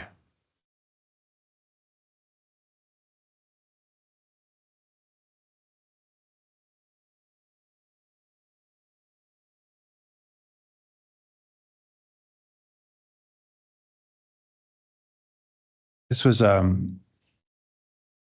of your 30B6 deposition when you and I were discussing these economic models and I was trying to understand them. So I asked you at the time of your deposition, and this is page 232 of your deposition, and this is your 30B6 deposition. I asked you, where are we getting the 30% oil saturation from? And you told me that you're getting it from the log analysis and petrophysical data, and it could be a little bit conservative of it being 30%. And you recall that testimony? Yes, sir. And then I asked you, is that oil saturation an average across the entire San Andres? And you said it's a good evaluation number for the San Andres. And then I asked you, because this model doesn't change the oil saturations by depth in the San Andres, it doesn't change, right? Your model is using a consistent 30% oil saturation across that entire 400-foot interval, correct? That is correct. Okay. It's the same oil saturation in the model for the entire 400 feet, correct? For the 400 foot, that would be out of about a 1,200 foot reservoir of the Sanders. That's right. And your model is assuming a consistent, continuous 30% oil saturation across that entire 400 feet, correct? Yes, for it is using 400 foot as the interval, the net interval. Okay. And do you recall my testimony? Were you present for Mr. McShane's testimony? Yes. And did you hear me, Mr. McShane, testify that he did not identify any section of any of the log intervals that contain average saturation of 30% that would extend 400 feet across the San Andreas? Trying to understand your question. Sure. Could you rephrase it? Do you recall Mr. McShane testifying that he did not identify any interval in the San Andreas that had an average oil saturation of 30% that extended for 400 feet? So that was a continue. I think you had said in that piece of it is a continuous one. Correct. That is correct. Okay. And so none of NewTek's well log interpretations provide a continuous interval of 30% oil saturation that would justify that assumption in your economic model. Agree? That there's, rephrase it again, make sure. Yeah, none of NewTek's well log interpretations provide a continuous interval of 30% oil saturation that would justify your economic model assumption. Agree? It's, if you break it up, it's going to be relatively the same in the economic model, but Your economic model is assuming a average 30% oil saturation for 400 feet across the top of the San Andreas. Agree? not That's been necessarily. answered. I Oh. think this has been established. Overruled. He's laying the foundation. Of a net interval across the San Andreas. Okay, now I'm asking you because you just told me that the economic model doesn't have any net intervals, right? It's a continuous interval from 400 feet is what you're assuming in your economic model. Okay. Taking a 400-foot injection interval, a net interval.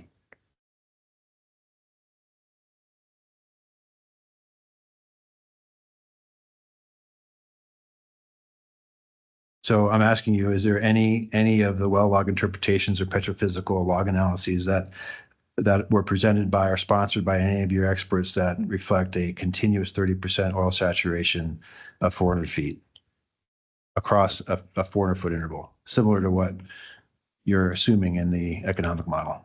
My economic model is using a net 400-foot, but no, there is not a log that has just a continuous 400-foot.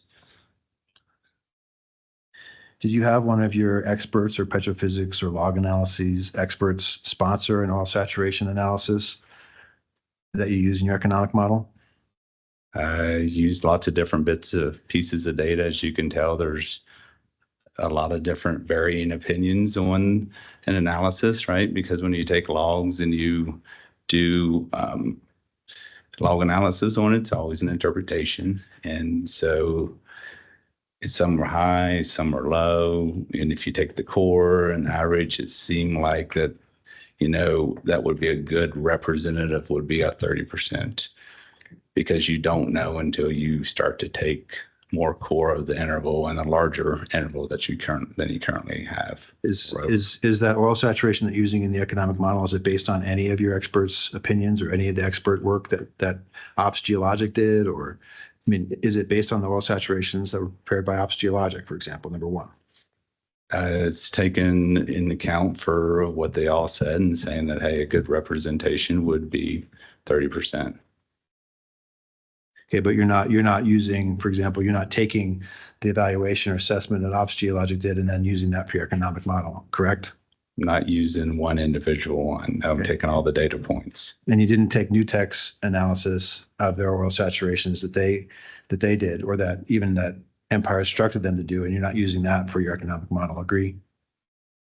Looked at Newtex, looked at Ops Geologic, look what,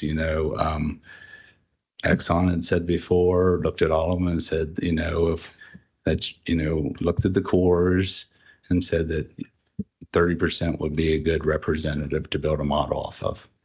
Okay, and then you took what they did and you made it a continuous 30% oil saturation across 400 feet, correct? Right. I don't have a fancier model that I could break it out to. You couldn't vary the oil saturations to match one of your experts' opinions? Not in the model. It doesn't have a cell representative of each foot. You couldn't evaluate it based on what your experts are telling you the oil saturations are. it's 14, the model is over 10,000 acres. Picking one individual log would be incorrect. So rather than trying to match what your experts are saying or doing, then you made your own decision about what the oil saturation should be across a 400-foot interval. Agree? Yes. Mr. Rankin, Yeah. would this be a convenient time for a mid-afternoon break? It would be I a see great the time, 3 Mr. Hearing o'clock. Officer. Pardon? It'd be a great time. Yeah. All right. Let's take 15 minutes.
Okay, are we back on the record? We are on the record. All right, great. So let's proceed. And Mr. Rankin, do you have any idea, forecast of how much more you might have? I'm afraid to get into the business of predictions, but I really do want to try to finish relatively soon. But I'm hoping that sometime within the next hour, I'll be done. There's basically two main topics left that I want to discuss, and I'm partway through one of them. So I'm hoping that within the next 30 to 40 minutes, I'll be done. Okay, well, it is all relative. It is all relative. I know. Thank you. And I appreciate it. I understand. Mr. West, welcome back. Are we ready to go, Mr. Hearing Officer? Sure, please. Okay. Please proceed. Um, Thank you. Mr. West, we were prior to the break discussing the economic model that you presented in your testimony. As I understand it, the economic model presents there are two cases, one for a 72 pattern CO2 injection case and the other for a 250 pattern injection case, correct? Yes, sir. And but for each of those patterns, you only ran one output, right? That is correct. Okay, so you didn't run any sensitivities on any of the variables or inputs that you use in your economic calculations, did you? Not at the time when we did that. Okay, and you didn't present the commission, you haven't presented the commission with any sensitivities based on different input parameters for those models, have you? Have not presented a. So no ranges for cost of CO2, for example, Correct. and no ranges for different oil saturations, correct? Correct. And no ranges for prices of oil, correct? Correct. Okay. And in fact, you assume for your oil pricing, starting out at $75 per barrel, correct? That is correct. And you assume a 1% incremental increase escalation every year, correct? Yes, a pretty conservative one over the 43 years of the project, I believe. Okay. And among the assumptions, as you state in your testimony, that you're assuming that 75% of the wells for the San Andres ROZ project are going to have to be new drills, correct? If I were, I'd have to sit there and think in the project. I mean, we've got like 105 existing well bores that we could deepen to reduce some of those costs. But I think in the project, yeah, I think we did assume, yes, that's what we assumed in the project. Kind of went a little bit heavy on it. No problem. So I guess my question is, how are you, why wouldn't you need to drill 100% new wells? Because you've got 105, roughly 105 well bores within the MSU that have at least 7-inch casing down to the bottom. So you could use full-size conventional tools to deepen that well. Are those well bores in a condition suitable for injection of CO2? Whenever you drilled the bottom part of it that's what, that would be your next string that you would run. And so, yes, it would be.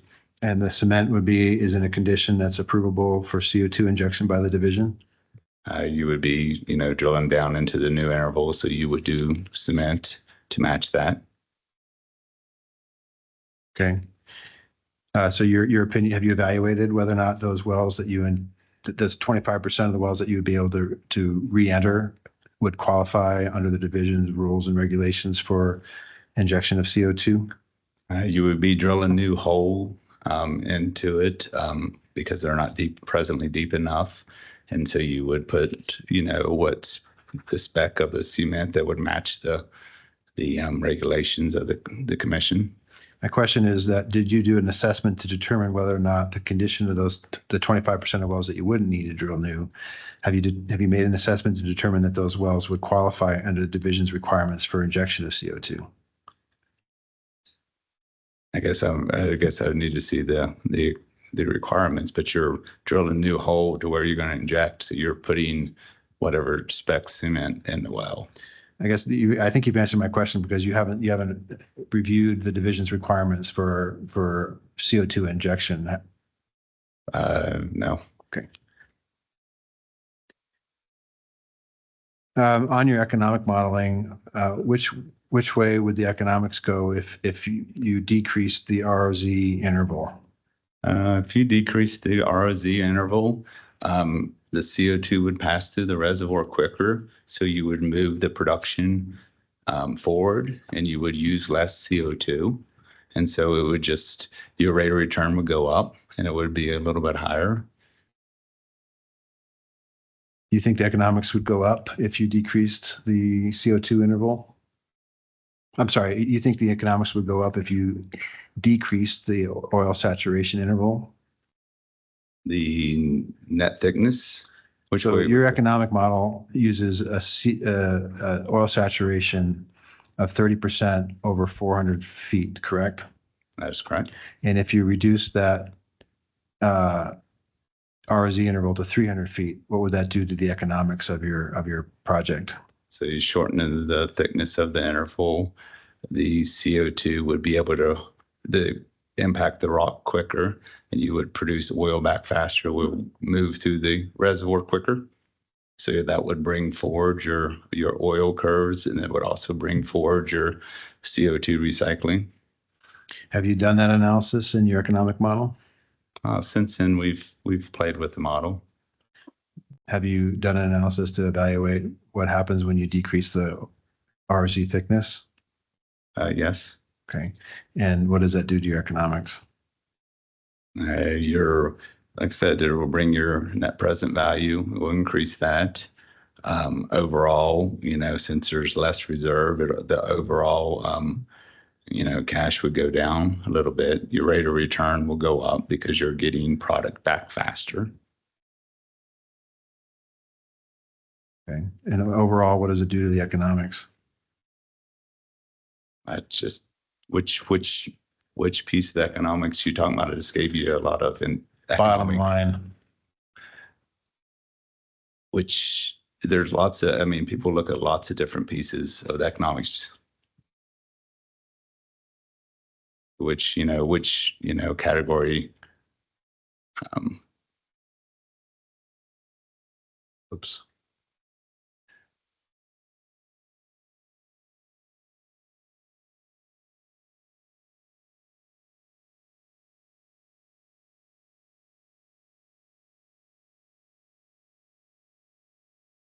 So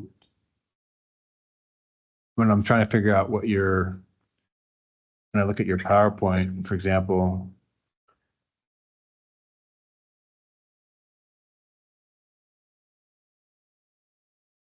sorry, I need to find. And you're telling the commission that there's going to be a cumulative cash flow of $5.5 billion. Correct. If you're What does the decrease in the RZ interval, say from 400 feet to 300 feet, do to your cash flow? it will reduce it. And what happens if you reduce the oil saturation in your model? It'll reduce the cum cash a little bit.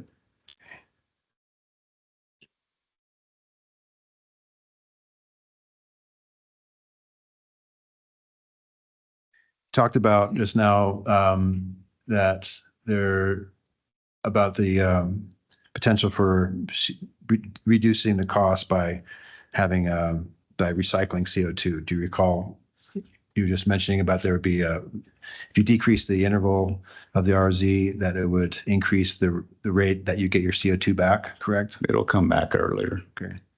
Have you done any analyses to determine whether at what rate CO2 will come back? Can you clarify your question? Well, I mean, you're telling me that if you decrease the ROZ interval, that you're going to get CO2 back more quickly, right? That is correct. So I'm asking you, have you done any analyses to determine at what rate you're going to get CO2 returns in your CO2 project? It'll come back earlier. It would have to be a particular run and run a sensitivity on it. It's going to come back faster. I guess my question is, you're just telling me that right now. Is that off the top of your head? Is that based on your experience? Or did you actually conduct an analysis to determine what the rate of return of CO2 would be for the San Andres It's just a mass balance. So if you're putting in the same amount of CO2 and there's less reservoir, it's going to come out the other end quicker. So you would have it back into place to put back in. So that's just based on your rationale or logic, that response? Just two particles can't be in the same space at the same time. Okay. I'm just wondering, my question is simply like, did you do some sort of engineering analysis to determine what your CO2 return would be? The model will do it.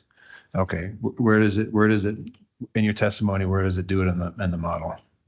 I mean, you can see there where it's, the CO2 recycle volumes or whatnot, it would calculate and make that curve. Do you address that anywhere in your testimony?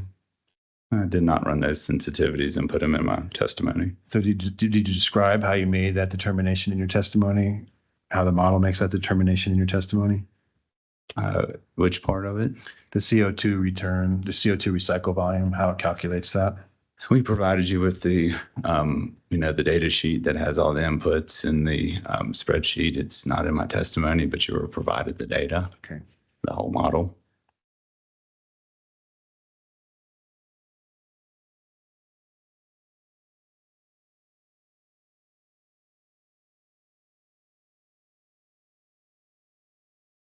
But it's not in your testimony. It's not in your exhibits. Agree? I agree. Okay. And so the commission hasn't seen that and it wasn't provided to the commission. Agree? Agree. Okay.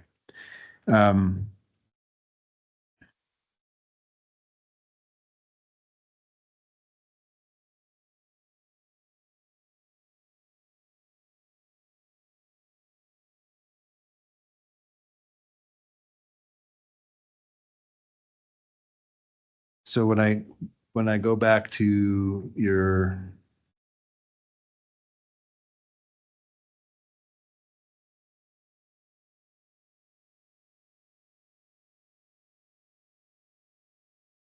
PowerPoint's presentation, I think you're discussing the larger project here, the 250 pattern project in slide number 7 of your presentation, correct?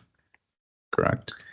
And the capital costs here are what are calculated from your economic model for that pattern, correct? For that project. The 250 pattern project. Okay. And the total capital expenditure would be 1.2 billion over the entire life of that project, correct? That is correct. Okay.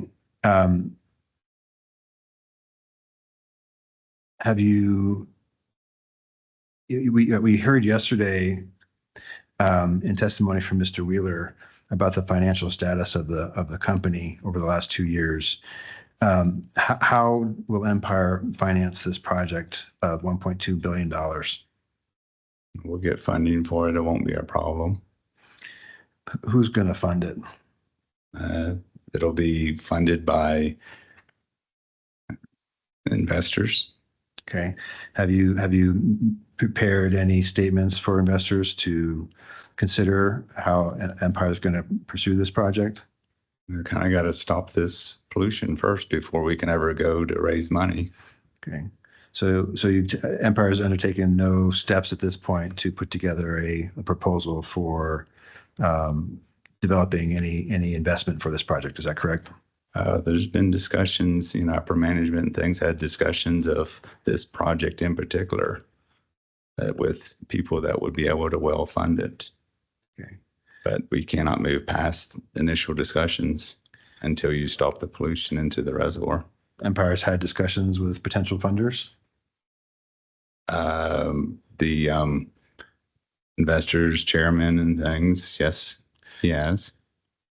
To your knowledge, Mr. Mulechek has had discussions with potential funders for a CO2 project in the MSU? Yes. Okay. Do you know who those potential funders would be? No, I do not.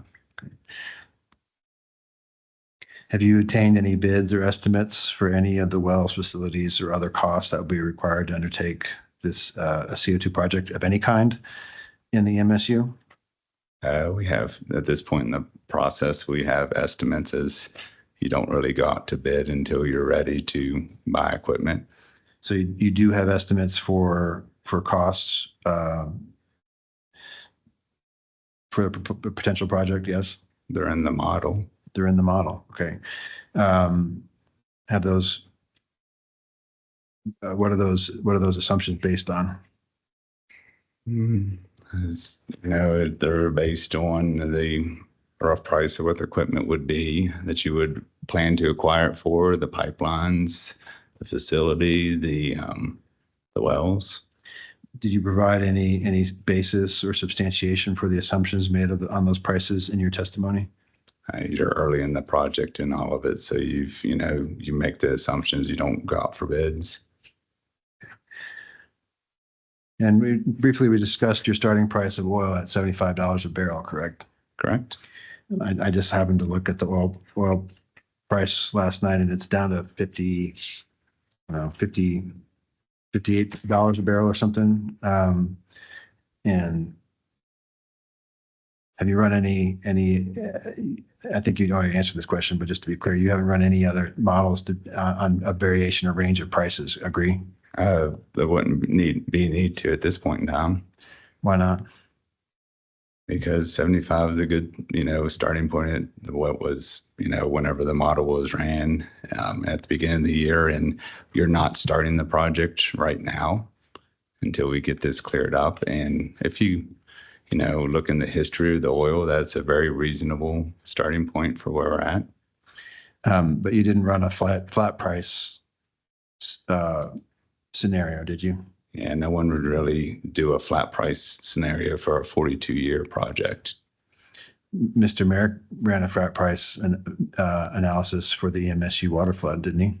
Why don't we pull up that analysis of that, Mr. Merrick's, that COB report, because it has a 5% escalation one in there too. It does. It has an escalation. It has a range, right? He did a range. He did 5%. He did flat price. So he had a range of analyses that he did, correct? That is correct. Yeah. And you only ran one analysis, correct? At 1% is pretty conservative. If you go back the last 42 years, that's about a 1.82% increase, annual percent increase. So one's pretty fair. Now he ran a pretty aggressive 5%, case in that economic analysis. We're not anywhere near a 5%. Okay.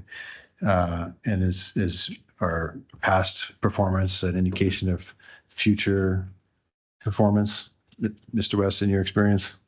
You got to use the past to help to build a model to predict the future. So, past indications of oil where you have a long history, that's a pretty good. And it generally isn't a flat price required for an SEC report? Oh, for SEC, but that's just looking like in a short-term investment of like a year or two. That's not looking for something that somebody would invest in a 42-year project.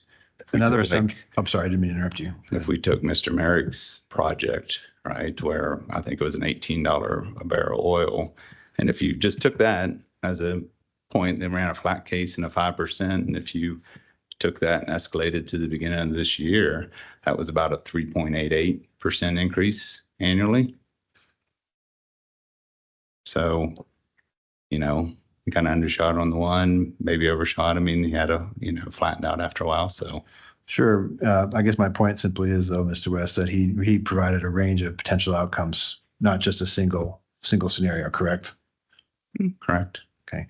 Now, another assumption in your model is that you used a $1 price per MCF for CO2, correct? That is correct. And you state that the project would allow for 471 billion cubic feet of CO2 to be sequestered as a result of the injection, correct? Yes, it could be. Have you done any studies to confirm that volume of CO2 could actually be sequestered in the San Andres? There would be some that would be left behind just by the nature of the flood. And it's, a reasonable number. My question is, did you do any studies to determine whether that volume could be sequestered?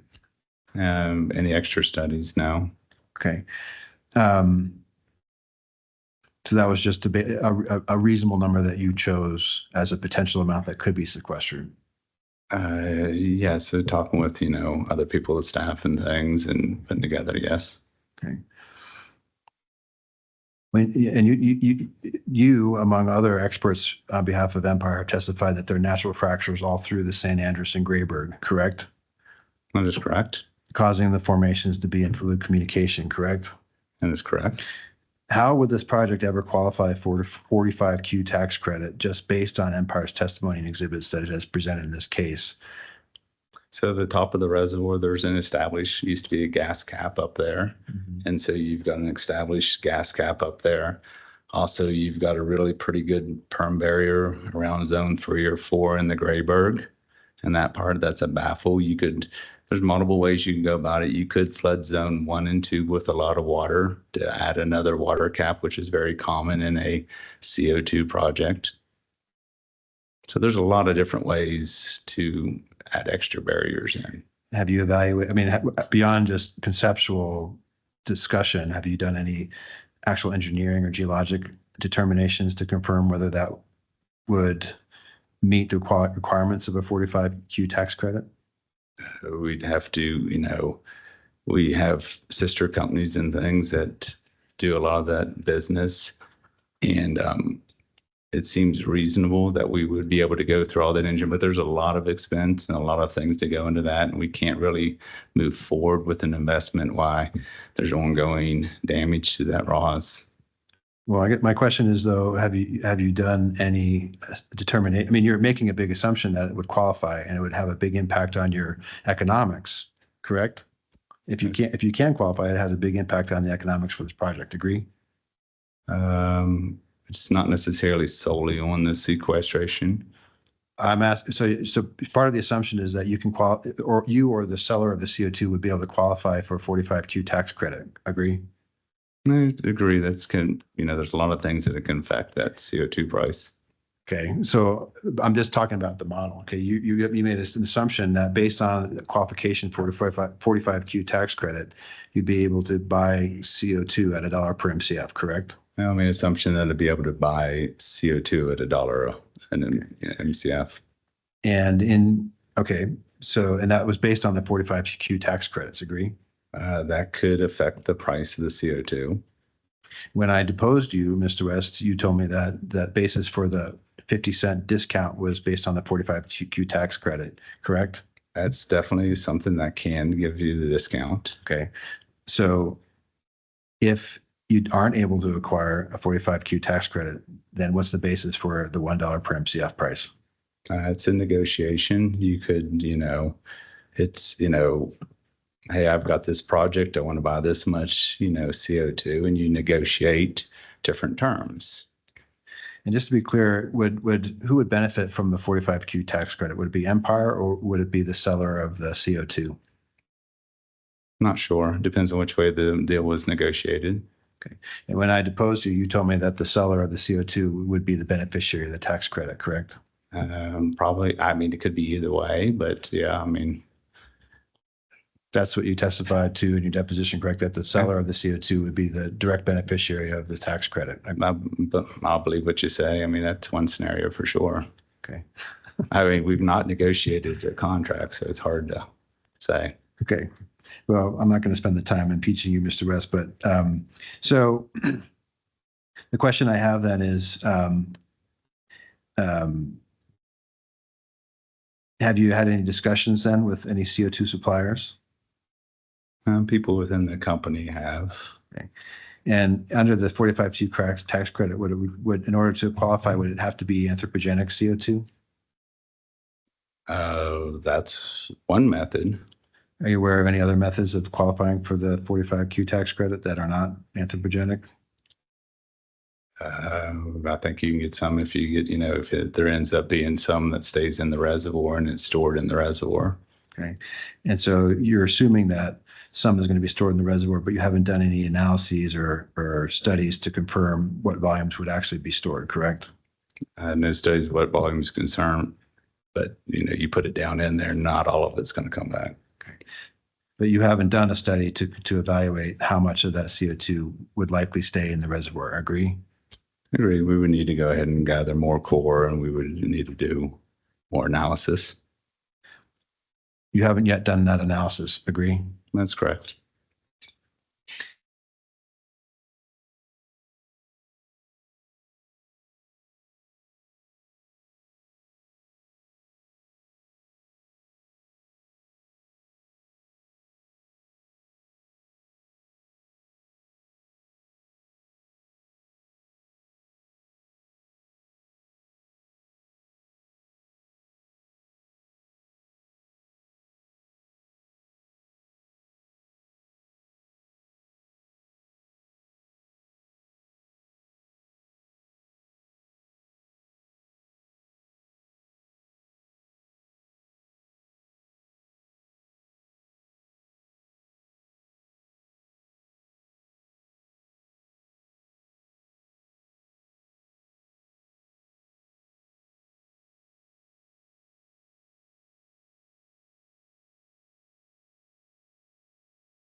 Madam Court Reporter, Yes, they lost internet over at the Chino building. So they've gone off record. They stopped on their end. They're trying to reboot. So we'll see if they get back on in time, okay?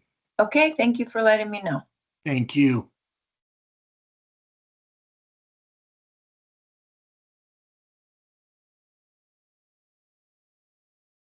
Mr. Suazo, are you on? Miguel? I am. Okay, were you able to hear me?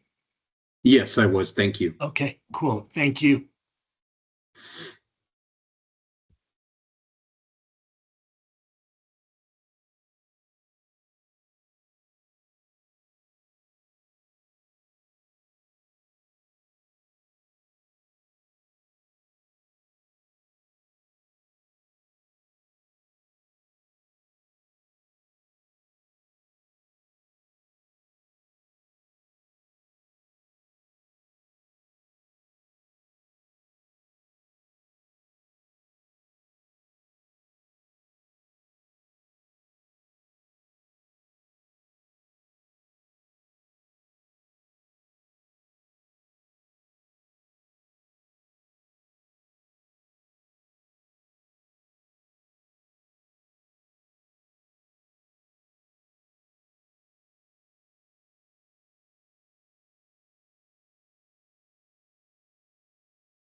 Mr. Hearing Officer, can you hear me?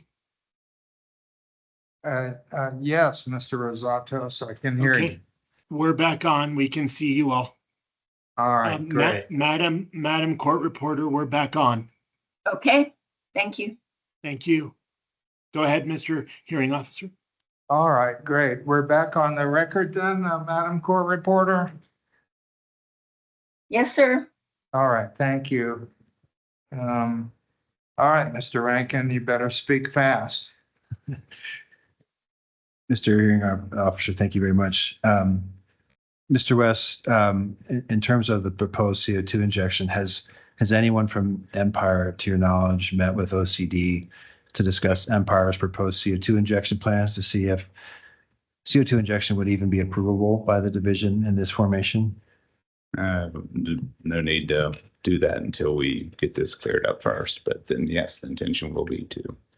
Well, I guess if it's not approvable by OCD, then maybe it's not an issue. Agree? Say that again. If a CO2 injection is not approvable by OCD, given the conditions in the formation, then maybe it's not even an issue. Agree? Well, it would take a lot of work and to make that determination, and probably gathering cores and different pieces of data that we do not have at present time. Well, I'm asking about the CO2 containment. You haven't discussed anything with the agency about whether or not there's sufficient containment by the formation to determine whether CO2 is injection is even approvable in this zone, correct? There's a long process, and there's a lot of data that you've got to bring to the table, and some of that we do not have now. So do not have all the data to make that proposal to them yet. Okay.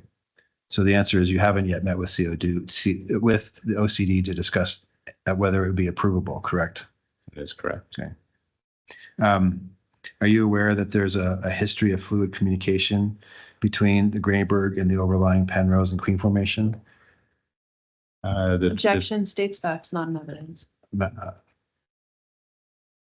You might have to lay more foundation for that. Sure, Mr. Examiner, I'll bring up what I'm going to mark as Goodnight cross exhibit number 24.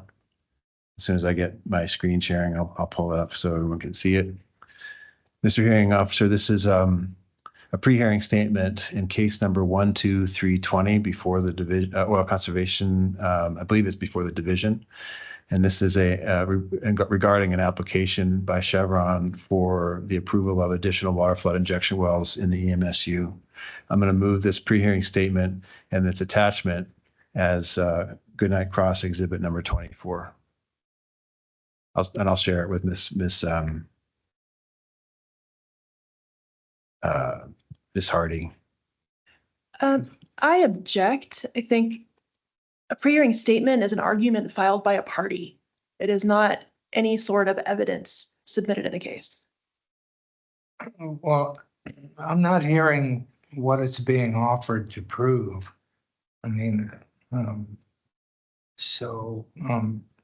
Mr. Hearing Officer, I'd also point out that pleadings are generally admissible in most proceedings because they've been filed as a matter of record. Well, I'm not sure this is Mr. Moander's exhibit. I don't believe it is. So I think that the commission can take administrative notice of pleadings, but it's certainly not evidence, and it wasn't evidence in the case in which it was filed either. well, what's the purpose for offering this? Well, Mr. Hearing Officer, I appreciate the question. I'm happy to pull up the evidence from the record. I thought this was a shortcut, but I'm happy to present the evidence that Mr. Doyle Hartman presented, showing that there was communication up in the Penrose from water flood injection in the EMSU. And I'm happy to bring that up. The simple point here I wanted to make was that an overlying operator of wells made the claim at the time that there was fluid communication from the EMSU into the shallower gas producing wells as a result of the water flood injection.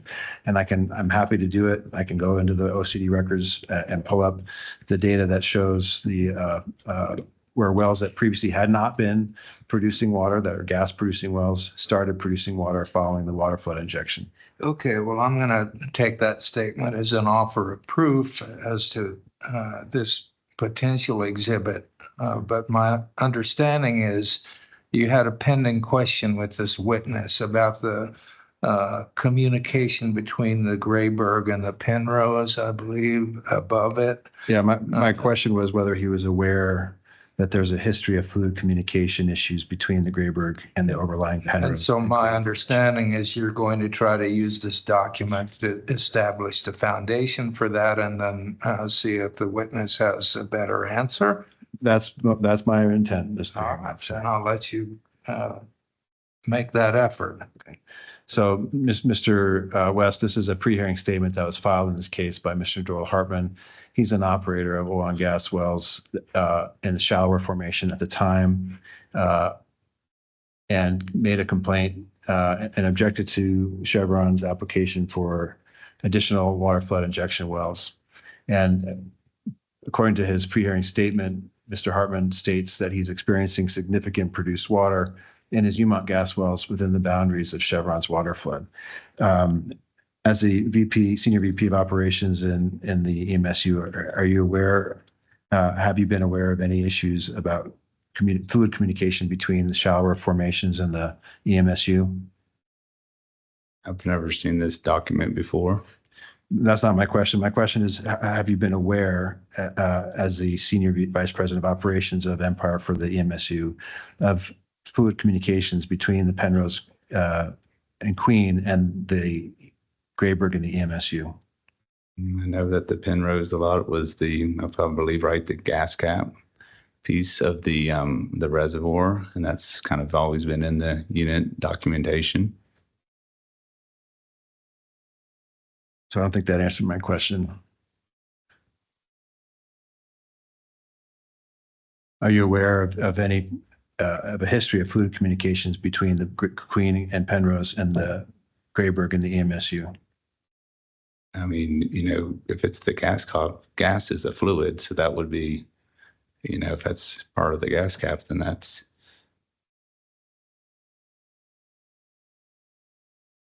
Are you aware of that there's fluid communication between the Penrose and the Grayburg? Yes or no? Objection. I think there's not been sufficient evidence to establish that there's migration between the Grayburg and the. I'm asking if he's aware of it or not. You can say yes or no. I am aware or I'm not aware. All right.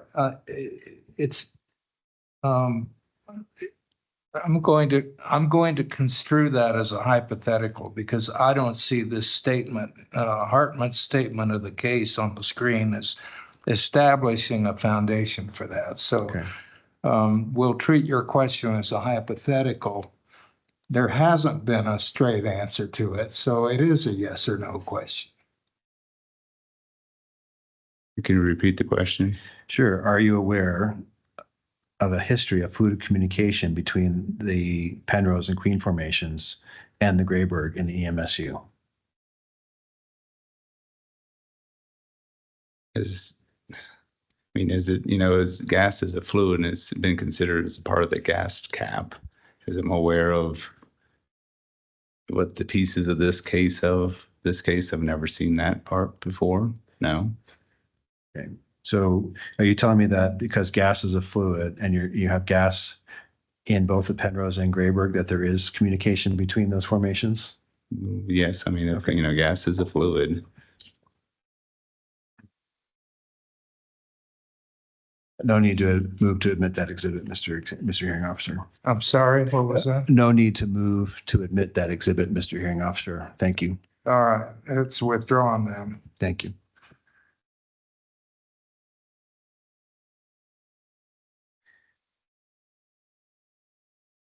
Mr. West, are you also aware of the issue presented at the EMSU unitization hearing regarding 122 wells that were drilled in the 30s and 40s with open hole completion that had commingled production between both the Penrose and the Grayburg within the EMSU? Can't say I reviewed all those wells from, restate your question. Sure. Are you aware, I'll start over, okay? This is Goodnight's Exhibit B49 from Mr. McGuire's testimony. And it shows a map of the EMSU and identifies on it 122 wells that are commingled between the Penrose and Grayburg. And it was presented at the unitization hearing. Are you familiar with this map? I'm not familiar with it, but it looks like the unit and wells in it. Are you familiar with the fact that there were these wells that had commingled production between the Penrose and Grayburg? If I remember correctly on the unit agreement, doesn't it extend 100 foot above the Grayburg to address a lot of these issues? Partially, but some of these wells are completed in the Umont gas pool. I don't see documentation that says that it is or not on this. I don't. So you're not aware about the issues that these wells were completed in the Umont gas pool and they were also completed down into the Grayburg? You're not aware of that? Objection. I don't see that this exhibit necessarily shows that. I mean, It does. It says, the title says completions overlapping Umont and Eunice Monument oil pools. So there's two different pools and these wells are commingled in both those pools. Does that resolve your objection or not? well, I can't tell that the wells are commingled. I understand the map is showing two overlapping pools, but I'm not sure that's the same thing. Mr. Hearing Officer, if I may respond.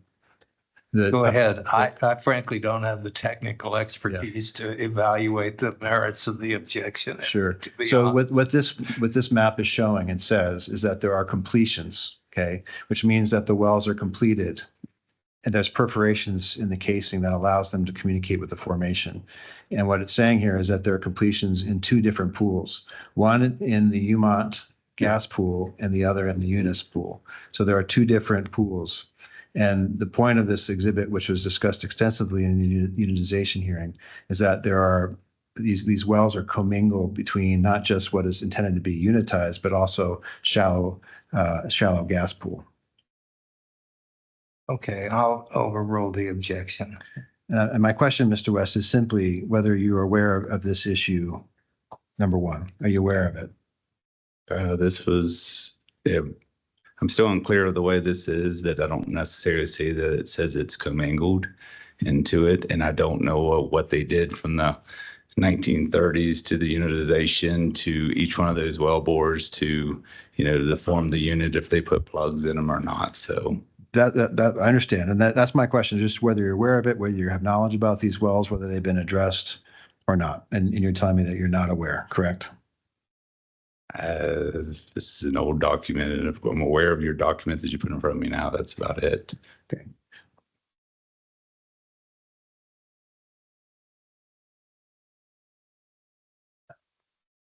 And so you don't know whether these wells have been remediated to correct, assuming they are completed in two different pools. You don't know, as you see here today, whether those wells whether they've been remediated so that they're no longer commingled in those different zones, correct? Or I would assume that in the formation of the unit and those agreements that they worked on the wells to be in different, so one's in the unit, one's in the pools. To remedy that, I would assume that they remedied that. In the unit. That's just an assumption, correct? Correct. Okay. Mr. West, this next exhibit is Exhibit B 6.1 from Goodnight's direct testimony, Mr. McGuire's direct testimony, and it's also from the unitization documents. Have you ever seen this exhibit before? Yes. You agree with me? It's just basically a cartoon characterization of the or generalized cross section of the EMSU, correct? The generalized tract section. Right. And it shows, as what you're describing to me, is that the unitized interval is defined as minus 100 feet sub C, which in some areas captures the Grayburg, and some areas goes above the Grayburg, correct? And this is what this diagram shows. Is that not the case in reality? Does the minus 100 feet not go above the Grayburg in some portions of the unit? I'd have to look at, I'd have to look at the maps to determine that. I don't know that off the top of my head. Okay. You'd have to show me. You don't okay. Well, very well. Like you said, this is a cartoon.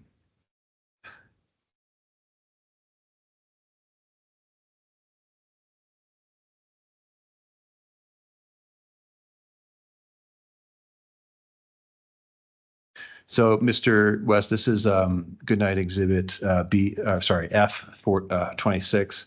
And you recall this, you recognize this document, which is, I think, the basis for your 250-foot subsea formation pressure, correct? Could you scroll up to the top? So Well, it's an excerpt from that document, correct? yeah, I don't know. I guess I don't know which document you pulled it out of. So this is from Mr. McGuire's Exhibit F6, and these are the cross sections that were presented at the EMSU unit hearing. This is figure 98. Do you see that?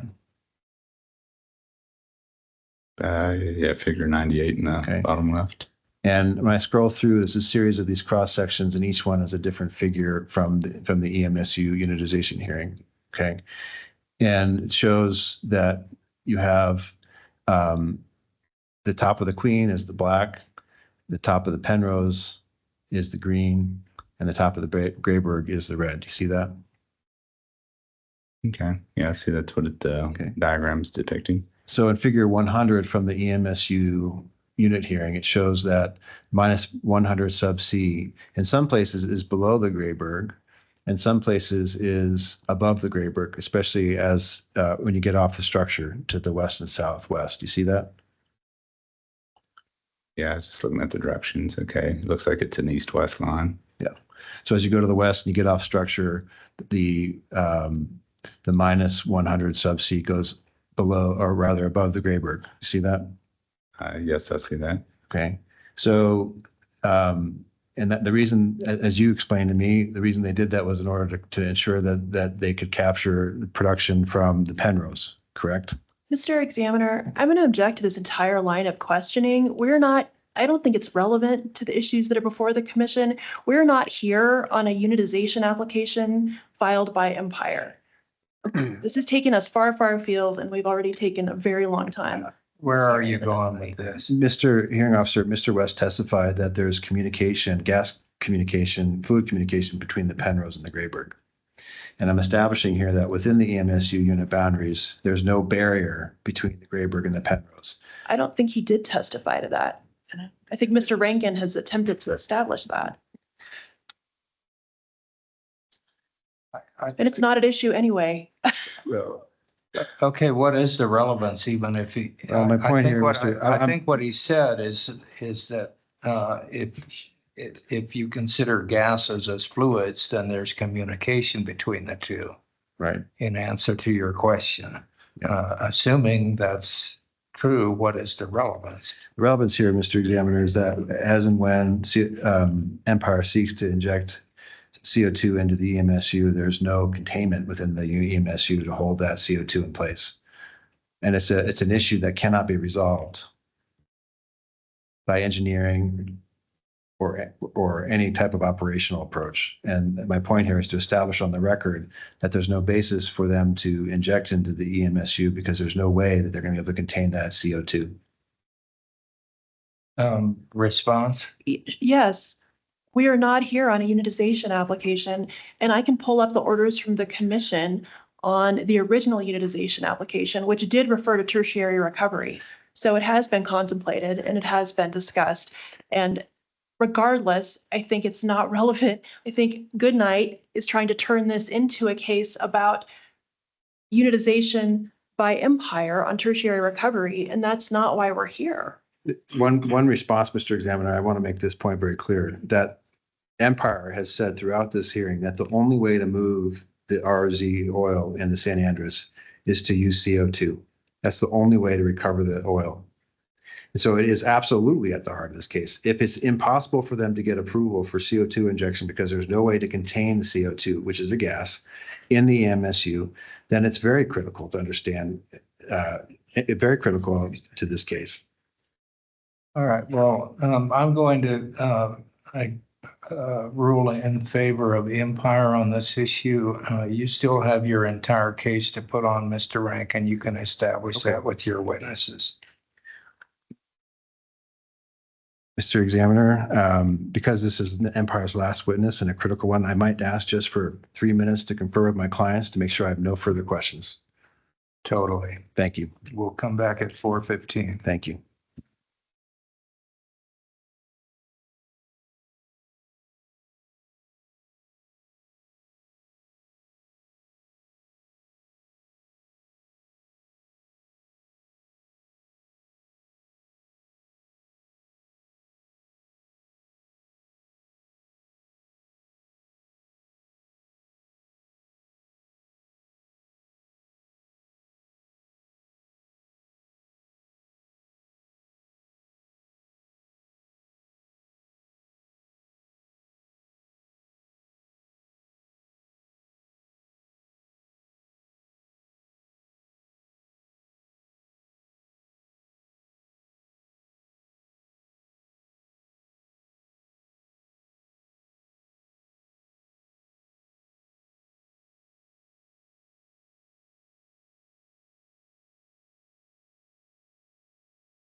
Okay, are we back on the record?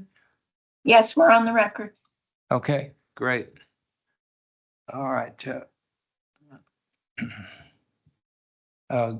Go ahead. Yeah. Thank you, Mr. Hearing Officer. Mr. Rankin. After having a chance to confer, I have no further questions at this time for Mr. West. I appreciate the testimony, Mr. West, and thank you, Mr. Hearing Officer. Thank you, Thank you, Mr. Mr. Rankin. Rankin. All right, Mr. Moander. Yes, I have a relatively short cross-examination, recognizing that's coming from a lawyer and, so I'll go ahead and get started here.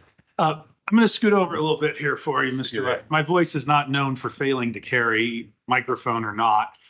So just to confirm, you're Senior Vice President Operations at Empire, is that right? That is correct. And you were presented here today, if my notes are correct, as a petroleum engineer with, we'll call it maybe a specialization in production and operations, right? Yes, sir.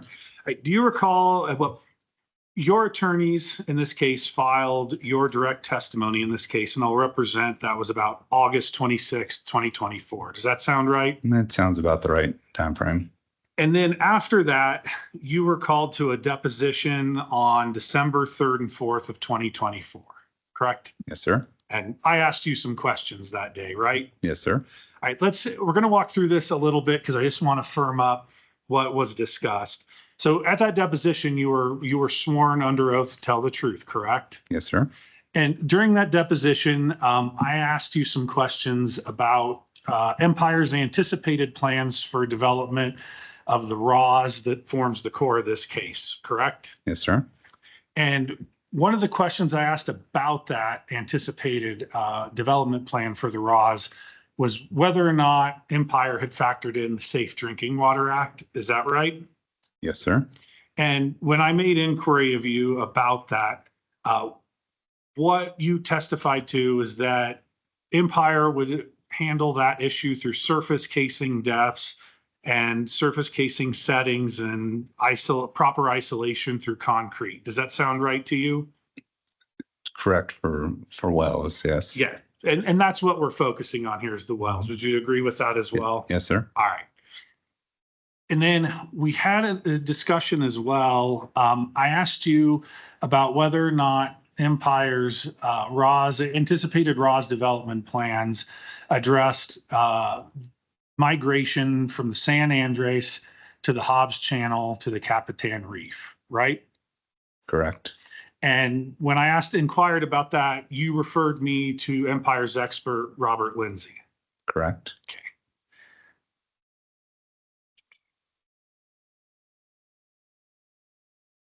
But prior to that, I asked you whether the anticipated RAWS development plan referenced the Hobbs Channel in and of itself. Do you recall that? I lost you in your question. Can you repeat it, please? I can repeat that. Verbosity is a problem in these things. At the time you were deposed, did the anticipated RAWS development plan incorporate or factor in the Hobbs Channel? So at that time, I believe we had the discussion that we would be working on the full plan of the RAWS. We did not have a full development plan put together yet. And so that meant you at that time, you did not in fact address the Hobbs Channel in the anticipated RAWS development plan, right? Correct, but we anticipate take all factors in.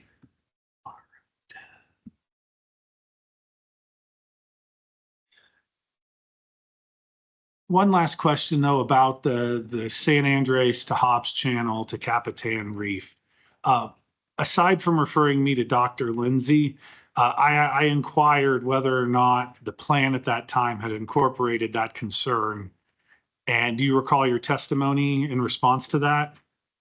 I can't say I remember it word for word. Fair. I'll read this back to you. You said, into this plan right now in its current state, no, we don't have that. Do you have a reason to dispute that? It's because we just hadn't developed the plan. Now, subsequent to your deposition, rebuttal testimony was filed on your behalf and all other witnesses on or about February 10th of 2025. Do you have a reason to dispute that? No, sounds about right. Okay. And have you had a chance to review that rebuttal testimony in anticipation of today? I've reviewed a bunch of testimony, so yeah. Is that a yes, Mr. Uh, West? Yes, it was part of it that I reviewed, but there's been a lot. And would you agree with me? There's approximately a 2-month gap between your deposition and the filing of that rebuttal testimony. Yeah, that was what, December, and that was, so yes. So approximately. Yeah, you're right. I was remote dates blended together in my brain. It's okay to use your fingers if you got it. Would you agree with me then that your rebuttal testimony does not address the Safe Drinking Water Act? We didn't put anything else in there to address that. And would you agree with me that your rebuttal testimony didn't address the topic of just the Hobbs channel? That is correct. And would you also agree with me that your rebuttal testimony didn't address migration from the San Andres to the Hobbs channel to the Capitan Reef? That is correct. I'll pass the witness, Mr. Hearing Officer.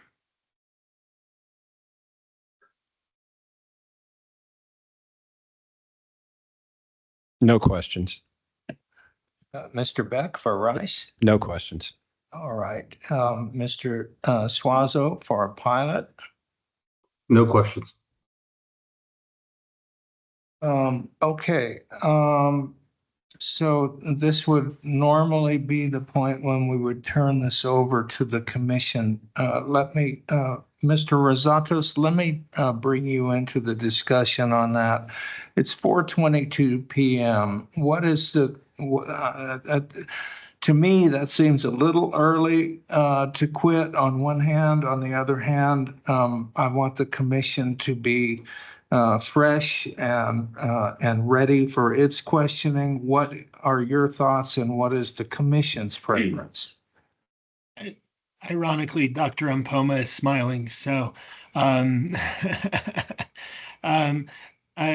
it is a little early, but I do want the commissioners to be able to have their questions answered. I don't think Dr. Mpoma is going to, no offense, Dr. Mpoma, but I know you probably have a lot of questions. Mr. Lamkin probably has a lot of questions as well. It may behoove us to call it here and start fresh with questions in the morning. Commissioners, how do you feel?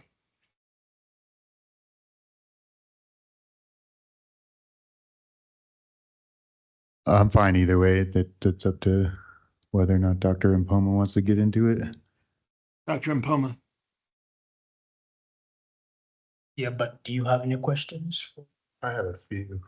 Yeah, so you Balin do have a few. Probably he can go through it, and then I can start mine tomorrow morning.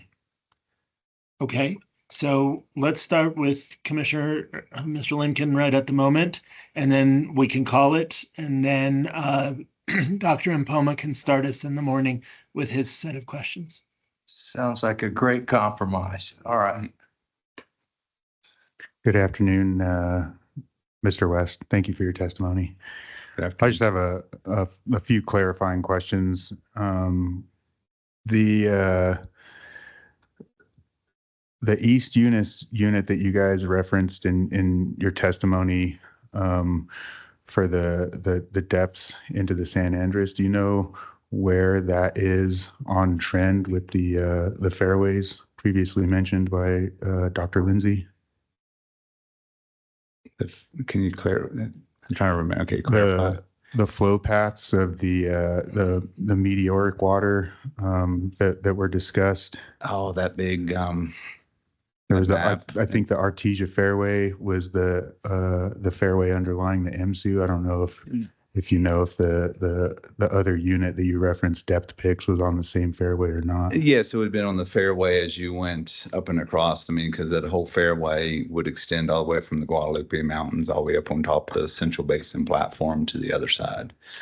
Right, but there were several different flow paths, different fairways in those channels. There's I think maybe the San Simon system or something is the overarching name of the channel system, but there were several different fairways in the channel system. I do vaguely remember the slide.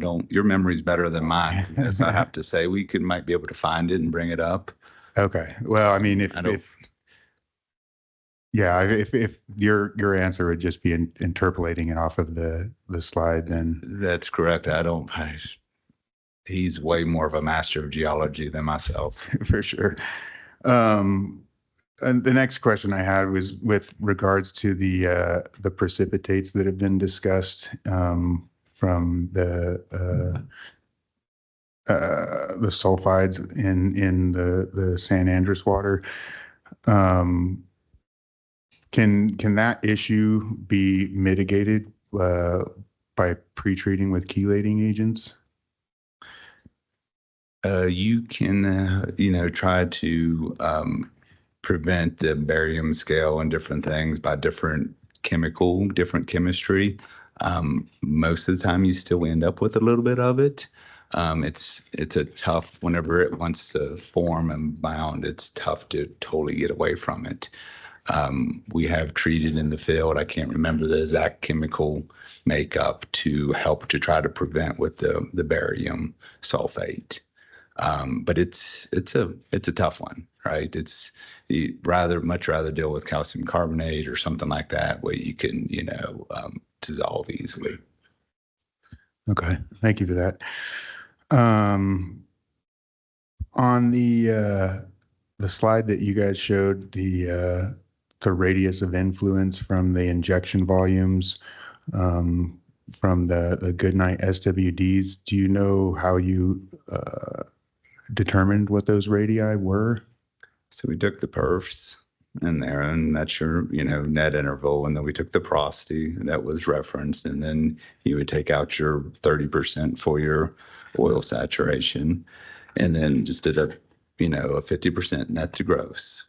And then, every barrel you put in would push another barrel, right? And so really the outer circle is the influence, right? Because you've pushed other fluid to there. Mm-hmm. And so it's where it is. So, this barrel pushes that barrel. And so that's the structure of the way that it was built. Okay. So it was more mass balance than anything empirically derived? Yes. Okay. And it's just a simple circle, right? Just to make the math easier.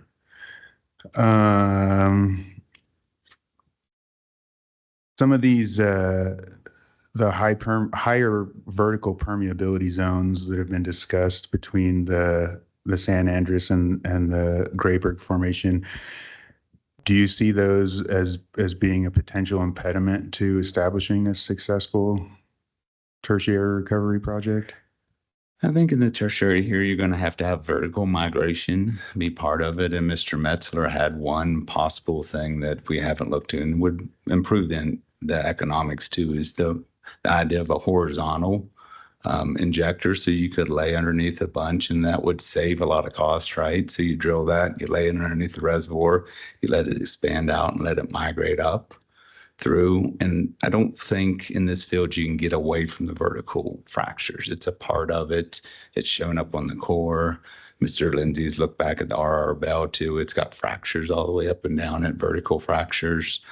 And so I don't, you're just going to have to engineer it into the factor, right? And I think one of the great ideas Metzler has, and some people are doing it to where you put it in, you let it soak, it'll go out radially, but then you'll come up and catch it. And in this reservoir, you got between around zone 3 or 4, there's a real reference of a pretty good high perm streak in the Grayburg, and that could be the top of everything because you could flood zones 1 and 2 with water, and you can have that as the barrier, and so you migrate things up to that catch.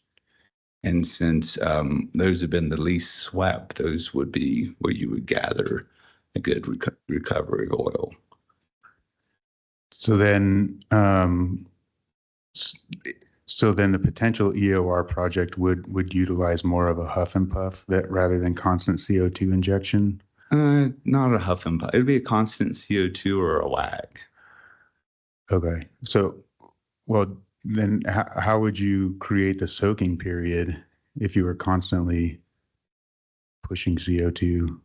Well, whenever you push it in there, it's going to soak into it. You don't really, so the idea behind a huff and puff is that you would pump it out into the formation. It would go into the oil, work on the viscosity or different things. And that's kind of your little bit of soaking period. And you're letting it just, that pressure, radial pressure work its way out to the reservoir, right? And then what you do is you turn it around after that distributed because it's got to push through the rock and you want it to, you don't want to like blow back the pressure real quick. So that's kind of the soaking. And then you would allow it to come back in, and hopefully it moves, the idea behind it'll move that oil. It'll reduce the viscosity, and it would have pushed the oil out of the tighter pore throats into the bigger ones, and it'll allow it to come back in the well bore. Okay. Let me see if that was one other question I had, on the study that you did for the abnormally high water production volumes in the MSU, was that data, or I guess were those data points determined from publicly available data, or was that from internal data supplied from XTO? That was publicly and historically. There's a time frame in there where I can't remember where OCD records go back to. Mm-hmm. There's part of it historically that brings you forward in a lot of the documentation. I can't remember exactly. So it would be publicly dated, if you piece together all the records, you could piece it together. I can't remember exactly. It's been so much data that I've worked through, but it's, representative of that time. Okay.